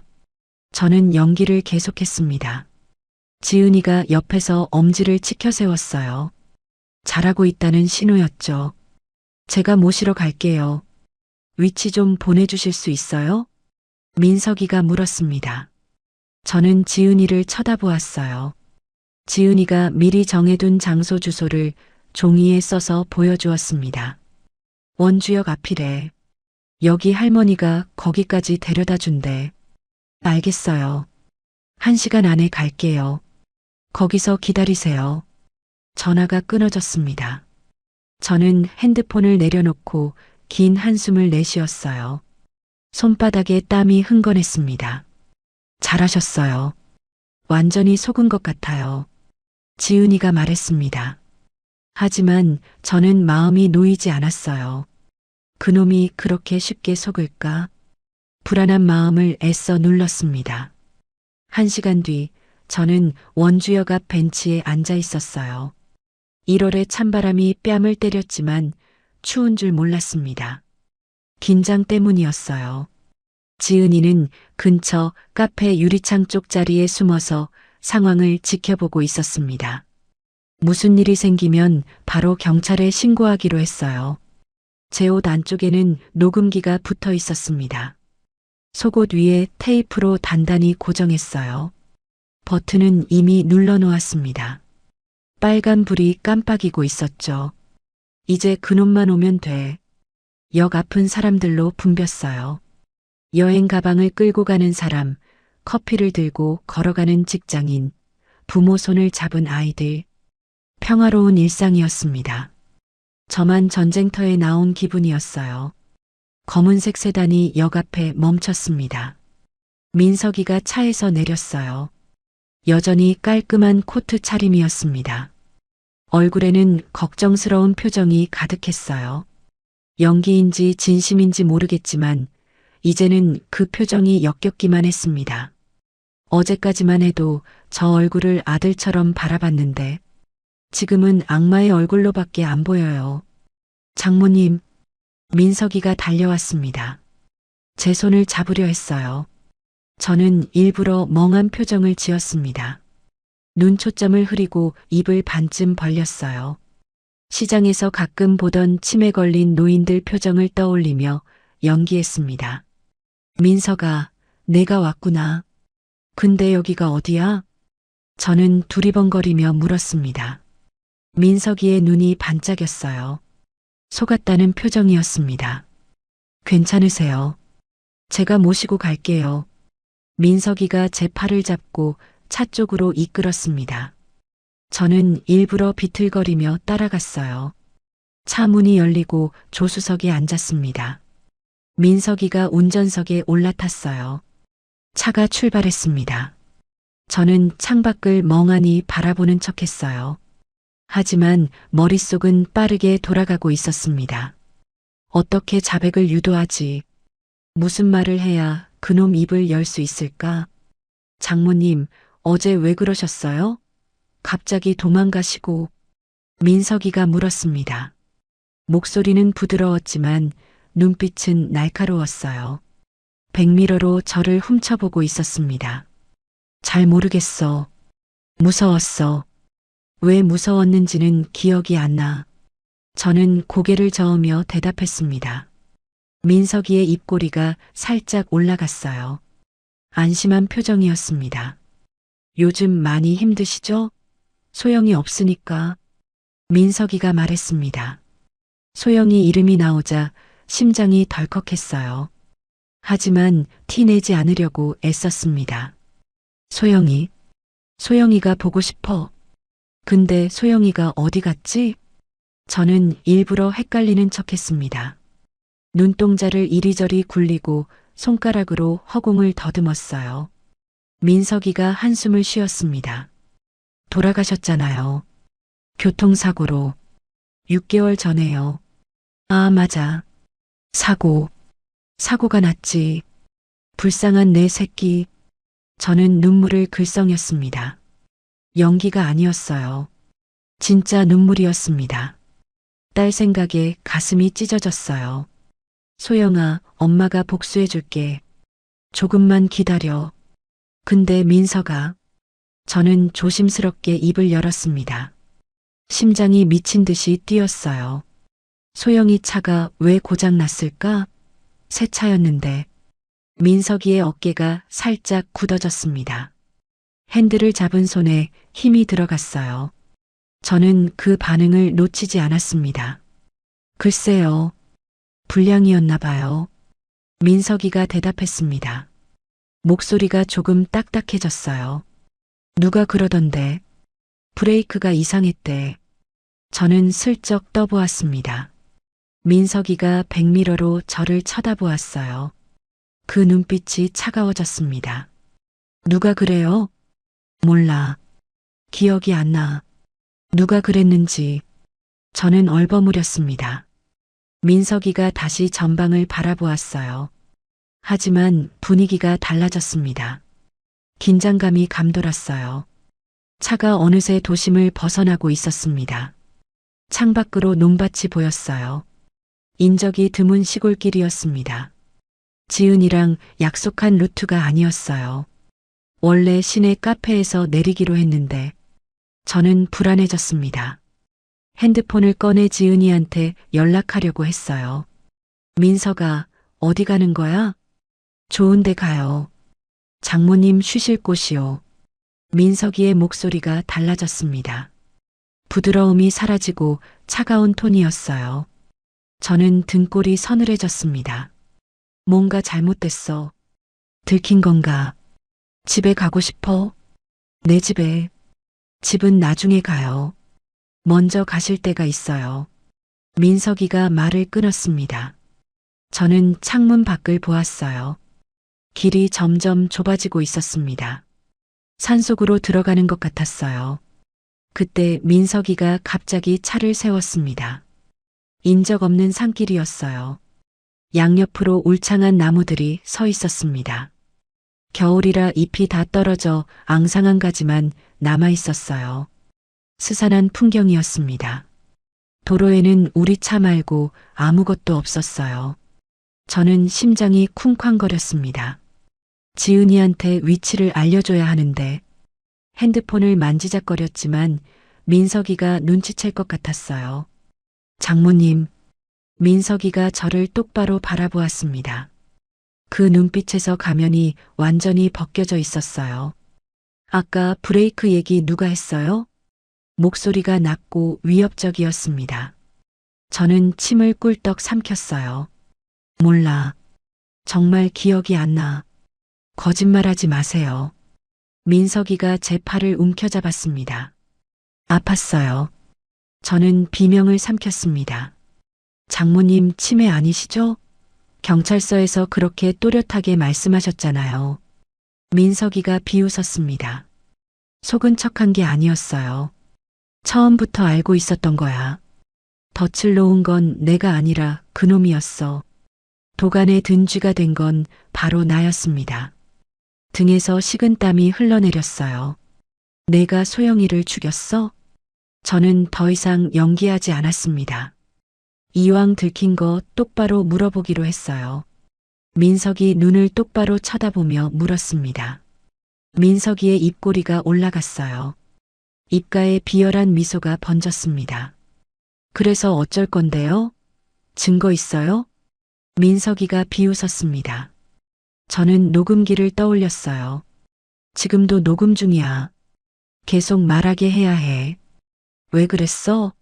소영이가 뭘 잘못했는데? 잘못? 돈을 안 줬죠. 사업한다고 했는데 의심만 하고. 남편 믿어주는 게 그렇게 어려워요? 민석이가 코웃음을 쳤습니다. 눈에 도끼가 서려 있었어요. 장모님 건물 담보로 돈 빌리면 되는데 그게 그렇게 어려워요? 그냥 서류 몇 장에 도장만 찍으면 되는데. 소영이가 그걸 막아서 일이 꼬인 거예요. 제가 얼마나 힘들었는지 알아요? 저는 치가 떨렸습니다.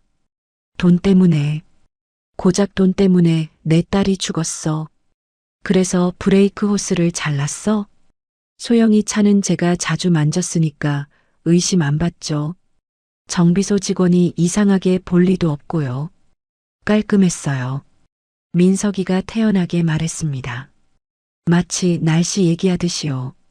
저는 눈앞이 벌겋게 물들었어요. 이 악마 같은 놈.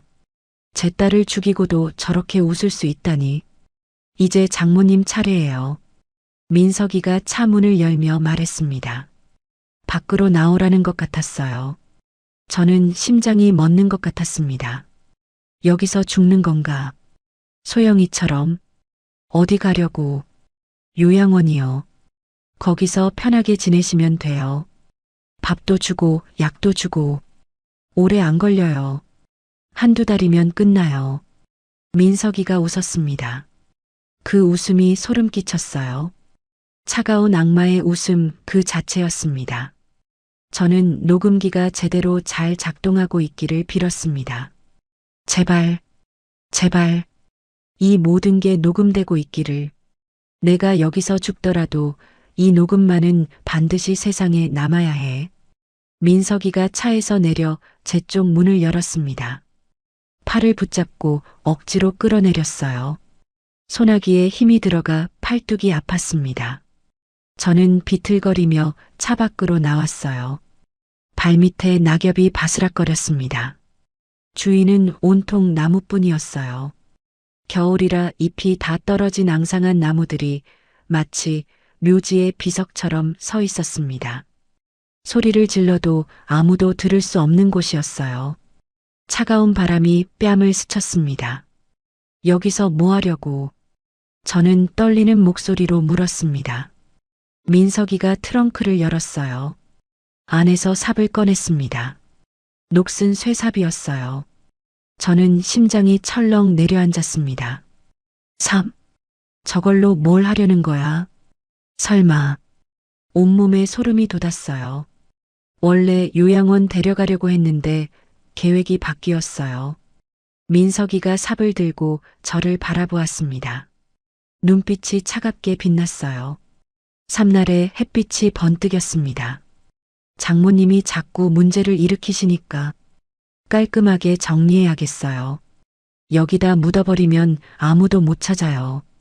저는 뒤로 물러섰습니다. 다리가 후들거렸어요. 도망쳐야 해. 하지만 어디로? 사방이 산이었습니다. 길도 없고 인가도 없었어요. 72살 늙은 다리로 뛰어봤자 금방 잡힐 거예요. 저는 절망감에 휩싸였습니다. 민석아, 제발. 나한테 이러지 마. 내가 뭘 잘못했어. 평생 너한테 잘해줬잖아. 아들처럼 대했잖아. 저는 애원했습니다. 눈물이 흘러내렸어요. 두 손을 모으고 빌었습니다. 하지만 민석이는 표정 하나 바뀌지 않았어요. 마치 돌덩이를 보는 것 같았습니다. 장모님이 조용히 계셨으면 이렇게까지 안 했어요. 왜 자꾸 도망치고 경찰에 가고 일을 키워요? 민석이가 한 걸음 다가왔습니다. 저는 또 한 걸음 물러섰어요. 등 뒤에 나무가 닿았습니다. 더 이상 물러설 곳이 없었어요. 소영이는 어떻게 된 거야? 마지막으로 말해줘. 내 딸이 어떻게 죽었는지 알고 싶어. 저는 시간을 끌었습니다. 조금이라도 더 버텨야 했어요. 녹음기가 돌아가고 있으니까 한마디라도 더 받아내야 해. 민석이가 비웃었습니다. 말해드렸잖아요. 브레이크 호스 잘랐다고. 깔끔하게 사고사로 처리됐죠. 경찰도 전혀 의심 안 했어요. 소영이가 돈만 줬으면 안 그랬을 텐데. 자기가 자초한 거예요. 내가 인간이야? 어떻게 아내를 죽일 수가 있어? 저는 울부짖었습니다. 목이 찢어지는 것 같았어요. 민석이가 어깨를 으쓱했습니다. 사랑한 적 없어요. 처음부터 돈 때문에 결혼한 거예요. 장모님 건물이 탐났거든요. 시장 상가 건물 5억짜리. 그거면 빚 갚고도 남죠. 저는 이가 갈렸습니다. 그래서 소영이가 죽은 거구나. 처음부터 다 거짓말이었어. 신혼여행 가서 행복해하던 소영이 얼굴이 떠올랐어요. 민석이 오빠가 너무 좋아, 엄마. 그렇게 말하던 딸의 목소리가 귀에 울렸습니다. 그때도 이놈은 연기를 하고 있었던 거야. 내 딸을 속이고 이용했어. 민석이가 삽을 들어 올렸습니다. 햇빛에 삼날이 번뜩였어요. 저는 눈을 질끈 감았습니다. 온몸이 얼어붙었어요. 소영아, 엄마가 곧 갈게. 미안해. 복수 못해줘서. 엄마가 바보였어. 그놈을 믿은 엄마가 바보였어. 그때였습니다. 멀리서 자동차 소리가 들렸어요. 엔진 소리가 점점 커졌습니다. 민석이가 고개를 돌렸어요. 산길 아래쪽에서 차 한 대가 먼지를 일으키며 올라오고 있었습니다. 비포장 도로라 흙먼지가 자욱했어요. 저는 눈을 크게 떴습니다. 누군가 온다. 민석이의 얼굴이 굳어졌어요. 당황한 표정이었습니다. 삽을 든 손이 떨렸어요. 누구야? 왜 여기까지? 차가 가까이 다가왔습니다. 낡은 흰색 경차였어요. 저는 그 차를 알아보았습니다. 지은이 차였어요. 어제 타고 온 바로 그 차? 어떻게 여기를? 심장이 미친 듯이 뛰었습니다. 차가 급정거하며 멈췄습니다. 브레이크 소리가 날카롭게 울렸어요. 지은이가 뛰어내렸습니다. 손에 뭔가를 들고 있었어요. 핸드폰이었습니다. 화면이 환하게 빛나고 있었어요. 거기서 경찰에 신고했어. 10분 안에 도착해. 지은이가 소리쳤습니다. 목소리가 떨리면서도 단호했어요. 민석이가 지은이를 노려보았습니다. 넌 또 뭐야? 어디서 나타난 거야? 소영 언니 후배요. 3개월 동안 당신 미행했어. 오늘도 처음부터 다 봤어. 역 앞에서부터 뒤따라왔다고. 지은이가 외쳤습니다. 민석이의 얼굴이 일그러졌어요. 분노와 당혹감이 뒤섞인 표정이었습니다. 지은이가 핸드폰을 높이 들었어요. 지금 녹화 중이야. 당신이 할머니한테 뭘 하려는지 다 찍었어. 삽 들고 위협하는 거 다 찍혔어. 경찰 오기 전에 도망쳐. 민석이가 주춤거렸습니다. 삽을 든 손이 흔들렸어요. 지은이가 제 쪽으로 뛰어왔습니다. 제 손을 잡고 재빨리 차 쪽으로 끌었습니다. 빨리요, 할머니. 시간 없어요. 민석이가 삽을 들고 쫓아왔습니다. 발소리가 뒤에서 들렸어요. 하지만 지은이가 먼저 저를 차에 태웠습니다. 조수석 문을 쾅 닫았어요. 지은이가 운전석에 올라타더니 시동을 걸었습니다. 급발진으로 차를 돌렸어요. 타이어가 비명을 질렀습니다. 흙먼지가 뿌옇게 피어올랐어요. 차가 산길을 미끄러지듯 내려갔습니다. 지은이가 핸들을 꽉 잡고 운전했어요. 얼굴이 창백했지만 눈빛은 단단했습니다. 백미러로 민석이가 보였어요. 삽을 든 채 우리를 노려보고 있었습니다. 분노에 찬 얼굴이었어요. 그 모습이 점점 작아지다가 나무에 가려 사라졌습니다. 저는 그제야 숨을 몰아쉬었어요. 가슴을 쥐어짜는 것 같던 공포가 조금씩 풀렸습니다. 살았어. 살았구나. 할머니, 괜찮으세요? 지은이가 물었습니다. 목소리가 떨리고 있었어요. 운전하느라 긴장했는지 이마에 땀이 맺혀 있었습니다. 저는 고개를 끄덕였어요. 말이 나오지 않았습니다. 온몸에서 힘이 빠졌어요. 이제야 무서움이 밀려왔습니다. 조금만 늦었어도 저는 죽었을 거예요. 어떻게 알았어? 거기가 어딘지. 산속 한복판인데. 저는 간신히 물었습니다. 목소리가 갈라졌어요. 지은이가 대답했습니다. 할머니 핸드폰에 위치 추적해놨어요. 어젯밤에 몰래요. 원래 루트에서 벗어나길래 이상하다 싶어서 따라간 거예요. 산길로 들어가는 거 보고 바로 경찰에 신고했어요. 다행히 늦지 않았네요. 저는 지은이의 손을 꽉 잡았습니다. 차가운 손이었어요. 이 아이도 얼마나 무서웠을까. 하지만 용감하게 따라와 줬어. 이 아이가 아니었으면 저는 그 산속에서 쓸쓸하게 죽었을 거예요. 눈물이 왈칵 쏟아졌습니다. 고마워. 정말 고마워. 내가 내 생명의 은인이야. 차가 산길을 벗어나 큰 도로로 나왔습니다. 저 멀리서 경찰차 사이렌 소리가 들려왔어요. 빨간 불빛이 반짝이며 이쪽으로 오고 있었습니다. 두 대가 나란히 달려오고 있었어요. 저는 가슴이 벅찼습니다. 지은이가 길가에 차를 세웠어요. 비상등을 켜고 경찰차를 기다렸습니다. 경찰차 두 대가 우리 앞에 멈췄어요. 문이 열리고 경찰관 4명이 내려서 다가왔습니다. 한 명은 무전기를 들고 있었어요. 신고하신 분이세요? 젊은 경찰관이 물었습니다. 30대 초반쯤 되어 보였어요. 지은이가 고개를 끄덕였습니다. 네. 저희 할머니가 사위한테 납치당했어요. 살해 협박도 받았고요. 삽을 들고 위협했어요.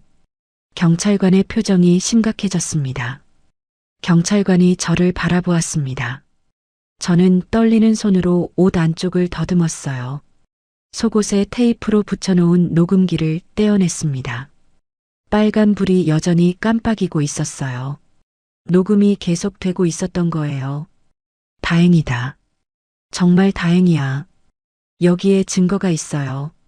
저는 녹음기를 경찰관에게 건넸습니다. 목소리가 떨렸어요. 손도 바들바들 떨렸습니다. 제 사위가 제 딸을 죽였다고 자백했어요. 차 브레이크 호스를 잘랐대요. 저도 죽이려고 했고요. 여기다 묻어버리겠다고 했어요. 다 녹음돼 있어요. 한마디도 빠짐없이요. 경찰관의 눈이 커졌습니다. 녹음기를 받아들고 자세히 살펴보았어요. 다른 경찰관에게 뭔가를 지시했습니다. 무전기로 연락하는 소리가 들렸어요. 용의자 위치 확인. 산길에 있다고 합니다. 지원 요청. 경찰관이 저를 안심시켰어요. 걱정 마세요, 어머님. 곧 잡겠습니다. 어머님은 이제 안전해요. 저는 고개를 끄덕였습니다. 다리에 힘이 풀려 그 자리에 주저앉았어요. 드디어 끝이 보이는구나. 소영아, 엄마가 해냈어. 그놈 잡힐 거야. 내 억울한 죽음의 진실이 밝혀질 거야. 지은이가 제 옆에 앉았습니다. 제 어깨를 감싸 안았어요. 따뜻했습니다. 저는 지은이 품에서 한참을 울었어요. 공포와 분노와 슬픔이 한꺼번에 쏟아져 나왔습니다. 그동안 참아왔던 모든 감정이 터져 나왔어요. 조금 전까지 삽을 든 민석이가 저를 노려보던 장면이 자꾸 떠올랐습니다. 소영이도 이렇게 무서웠겠지. 브레이크가 안 밟히는 걸 알았을 때 얼마나 무서웠을까. 그 생각에 더 서럽게 울었어요. 30분쯤 지났을까요? 무전기에서 소리가 들렸습니다. 지직거리는 소리 사이로 목소리가 들려왔어요. 용의자 체포 완료. 산길에서 도주하다가 붙잡혔습니다. 현재 순찰차에 탑승 중. 경찰관이 우리에게 알려주었어요. 민석이가 잡혔대요. 저는 가슴을 쓸어내렸습니다. 온몸에서 힘이 빠지면서 동시에 안도감이 밀려왔어요. 드디어 그놈이 잡혔어. 녹음 파일 확인해 봐야겠지만 자백 내용이 사실이라면 살인 혐의로 구속수사 들어갑니다. 어머님 딸분 사건도 재수사 요청하겠습니다. 경찰관이 말했습니다. 저는 힘없이 고개를 끄덕였어요. 살인 혐의. 그래, 그놈은 살인자야. 내 딸을 죽인 살인자. 그놈 때문에 내 소영이가 차가운 땅 속에 묻혔어. 이제야 세상이 그 진실을 알게 될 거예요. 6개월 만에야. 저는 하늘을 올려다보았습니다. 구름 사이로 햇살이 비치고 있었어요. 따뜻한 겨울 햇살이었습니다. 소영아, 보고 있니? 엄마가 해냈어. 내 원한 풀어줄게. 그놈 평생 감옥에서 썩게 할 거야. 내가 얼마나 억울했을지 엄마가 다 알아. 무서웠지. 무서웠을 거야. 이제 편히 쉬어라. 눈물이 또 흘러내렸습니다. 하지만 이번엔 슬픔만이 아니었어요. 안도와 해방감이 섞여 있었습니다. 6개월 동안 가슴에 맺혀 있던 한이 조금씩 풀리는 것 같았어요. 아직 갈 길이 멀지만 첫 번째 고비는 넘겼습니다. 소영이를 위해, 그리고 나 자신을 위해 끝까지 싸울 거예요. 반드시 이길 거예요. 소영이가 지켜보고 있으니까. 6개월이 지났습니다. 겨울이 가고 봄이 왔어요. 앙상하던 나뭇가지에 연두색 새싹이 돋아나고 거리에는 벚꽃이 흐드러지게 피었습니다. 그 지옥 같던 하루가 엊그제 같은데 벌써 반년이나 흘렀어요.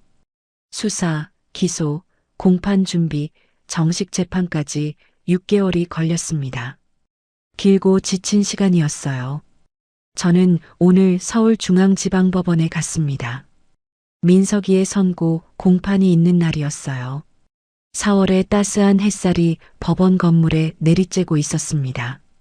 법정 방청석 맨 앞줄에 앉았어요. 심장이 두근거렸습니다. 손바닥에 땀이 배어났어요. 옆에는 지은이가 함께 있었습니다.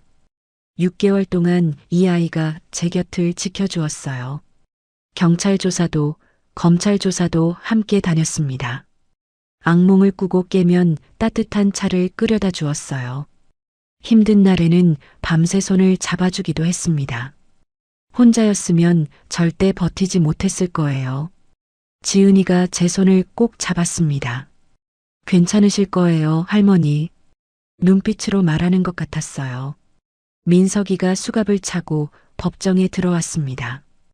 6개월 만에 보는 얼굴이었어요. 수염이 텁수룩하게 자라 있었고 광대뼈가 튀어나올 정도로 뺨이 푹 꺼져 있었습니다. 눈 밑에는 짙은 다크서클이 내려앉아 있었어요. 머리카락도 듬성듬성 빠져 있었습니다. 예전에 말쑥하고 다정해 보이던 모습은 온데간데 없었어요. 한때 아들처럼 여겼던 사람입니다.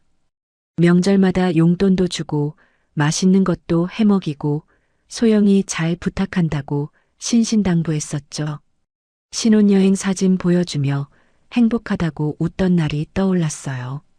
다 거짓이었습니다. 그런데 지금 보니 아무 감정도 들지 않았어요. 동정심도 분노도 없었습니다.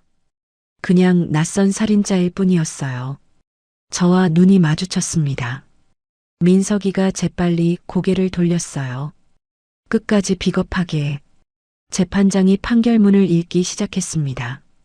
법정 안이 조용해졌어요. 기침 소리 하나 들리지 않았습니다.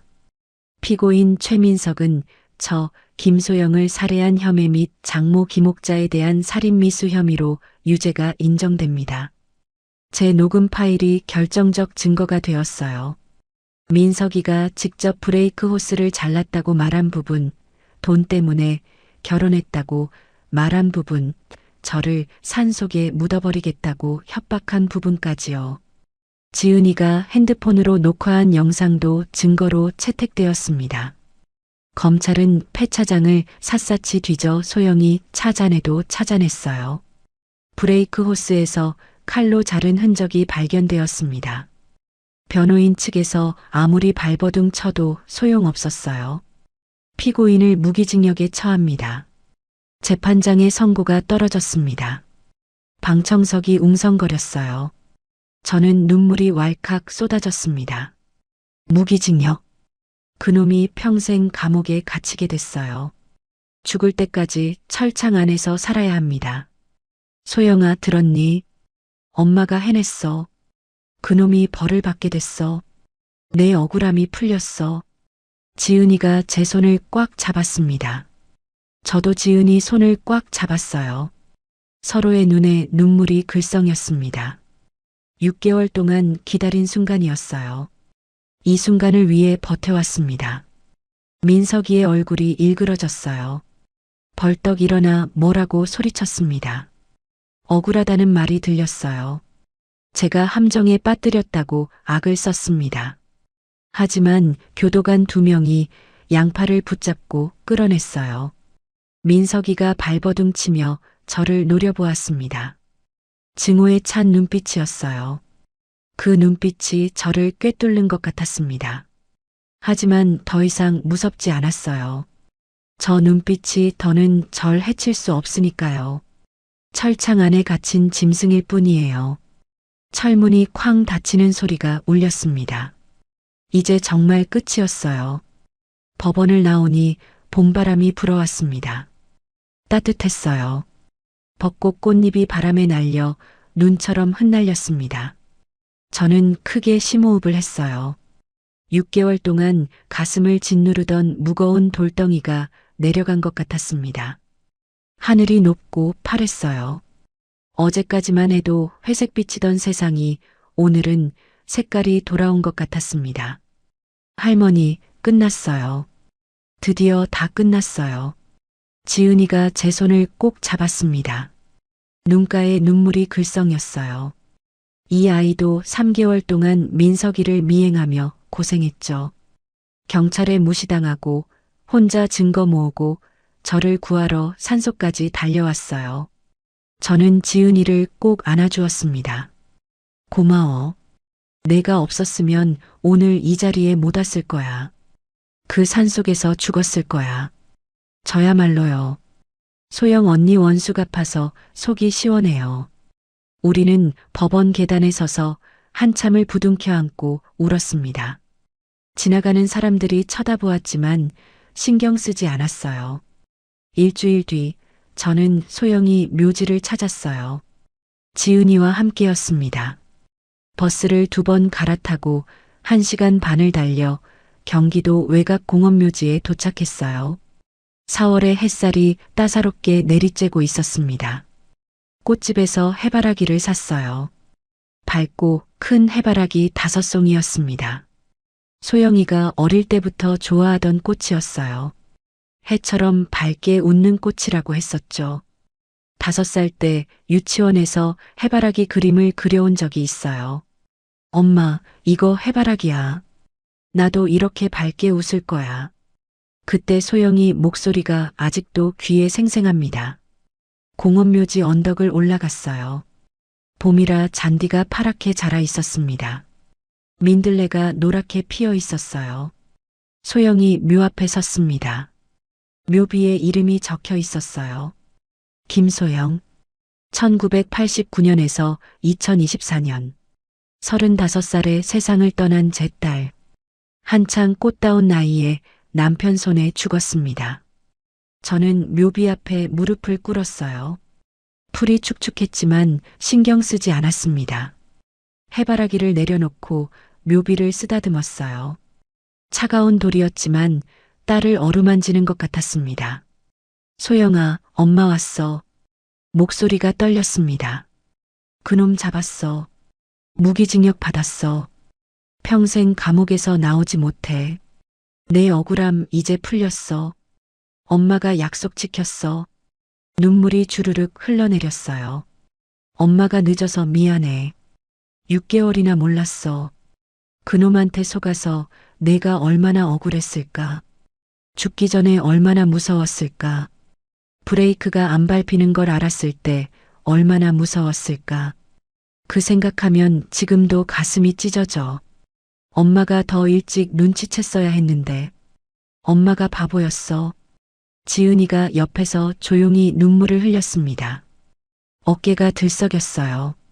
저는 말을 이었습니다. 근데 소영아, 지은이 봐. 내 후배야. 이 아이가 엄마 목숨을 살렸어. 3개월 동안 그놈 미행하고 휴게소까지 쫓아와서 쪽지 전해주고 산속에서 엄마 구해줬어. 내가 하늘에서 보내준 거지? 엄마 외롭지 말라고 이 아이 보내준 거지? 지은이가 묘비를 향해 허리 숙여 인사했습니다. 언니, 저예요. 지은이. 할머니 잘 모실게요. 맛있는 것도 해드리고 아프시면 병원도 모셔드릴게요. 언니 대신 효도할게요. 걱정하지 마세요. 바람이 살랑 불었어요. 풀잎이 흔들렸습니다. 나뭇잎도 소리를 내며 움직였어요. 마치 소영이가 대답하는 것 같았습니다. 그래, 엄마. 고마워. 잘 됐어. 이제 걱정 마. 딸의 목소리가 바람결에 실려오는 것 같았어요. 한참을 울고 나니 마음이 조금씩 가벼워졌습니다. 하늘을 올려다보았어요. 구름 한 점 없이 맑은 봄 하늘이었습니다. 햇살이 따사롭게 내리쬐고 있었어요. 소영이가 웃고 있는 것 같았습니다. 소영아, 엄마 이제 괜찮아. 지은이도 있고 외롭지 않아. 너는 편히 쉬어. 저는 마지막으로 묘비를 쓰다듬고 일어났습니다. 무릎이 뻣뻣했어요. 오래 앉아 있었더니 다리가 저렸습니다. 지은이가 팔을 내밀었어요. 저는 지은이 팔을 잡고 언덕을 내려왔습니다. 발걸음이 가벼웠어요. 올 때는 무거웠던 마음이 한결 편해졌습니다. 집으로 돌아오는 길에 지은이가 물었습니다. 할머니, 앞으로 어떻게 하실 거예요? 저는 잠시 생각했어요. 시장에 다시 나가볼까 해. 30년 동안 해온 생선 장사야. 단골 손님들이 기다리고 있을 거야. 저도 도와드릴게요.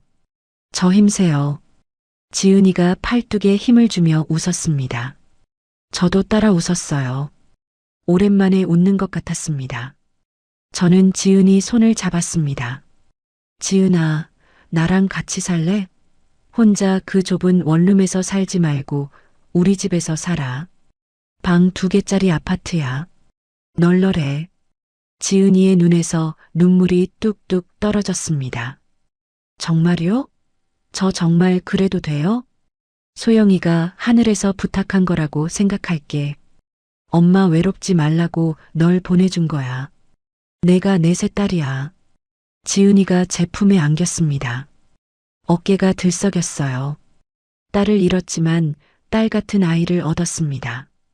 잃은 것도 있지만 얻은 것도 있었어요. 소영이가 마지막으로 보내준 선물이라고 생각했습니다. 그날 밤 저는 창가에 앉아 밤하늘을 바라보았습니다. 별이 총총히 박혀 반짝이고 있었어요. 그 중 하나가 유난히 밝았습니다. 소영이 별인 것 같았어요.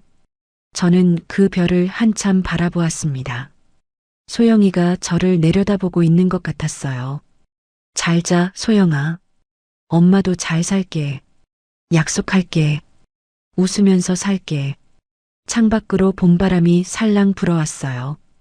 커튼이 살짝 흔들렸습니다. 마치 소영이가 인사하는 것 같았어요. 잘 살아, 엄마. 행복해, 엄마. 지난 6개월을 돌아보았습니다. 그 무서웠던 하루가 떠올랐어요. 휴게소에서 쪽지를 받던 순간, 차 안에서 서류를 발견하던 순간, 관광버스에 뛰어오르던 순간, 경찰서에서 아무도 믿어주지 않던 순간, 산속에서 삽을 든 민석이를 마주하던 순간, 악몽 같은 기억이었습니다. 아직도 가끔 꿈에서 그 장면이 나와요. 깜짝 놀라 잠에서 깨곤 합니다. 하지만 살아남았어요. 72살 늙은 몸으로 버텨냈습니다. 딸의 원수를 갚았어요. 그리고 새 가족을 얻었습니다. 소영이를 잃었지만 지은이를 얻었어요. 사위를 잃었지만 진실을 얻었습니다. 72살. 남은 인생이 얼마나 될지 모르겠습니다. 10년일 수도 20년일 수도 있겠죠. 하지만 후회 없이 살 거예요. 소영이 목까지 열심히 살겠습니다. 맛있는 것도 먹고 좋은 데도 가고 웃을 일 찾아서 웃으며 살 거예요. 지은이와 함께요. 내일부터 시장에 다시 나갈 거예요. 30년 동안 해온 생선 장사를 다시 시작합니다. 손님들 얼굴 보며 웃고 흥정하고 그렇게 하루하루 살아가겠습니다. 그게 딸에게 할 수 있는 마지막 약속이니까요. 소영아, 고마워. 내 엄마여서 행복했어. 내 딸이어서 행복했어. 다음 생에 다시 만나자. 그때는 엄마가 더 잘해줄게. 더 잘 지켜줄게. 사랑해. 많이 많이 사랑해. 오늘의 사연 어떠셨나요? 사연이 마음에 닿았다면 더 좋은 사연으로 찾아뵐 수 있도록 구독과 좋아요를 눌러주세요. 그리고 사연의 주인공을 위한 따뜻한 말씀도 댓글로 부탁드립니다. 여러분의 오늘을 응원합니다. 인생 소풍이었습니다.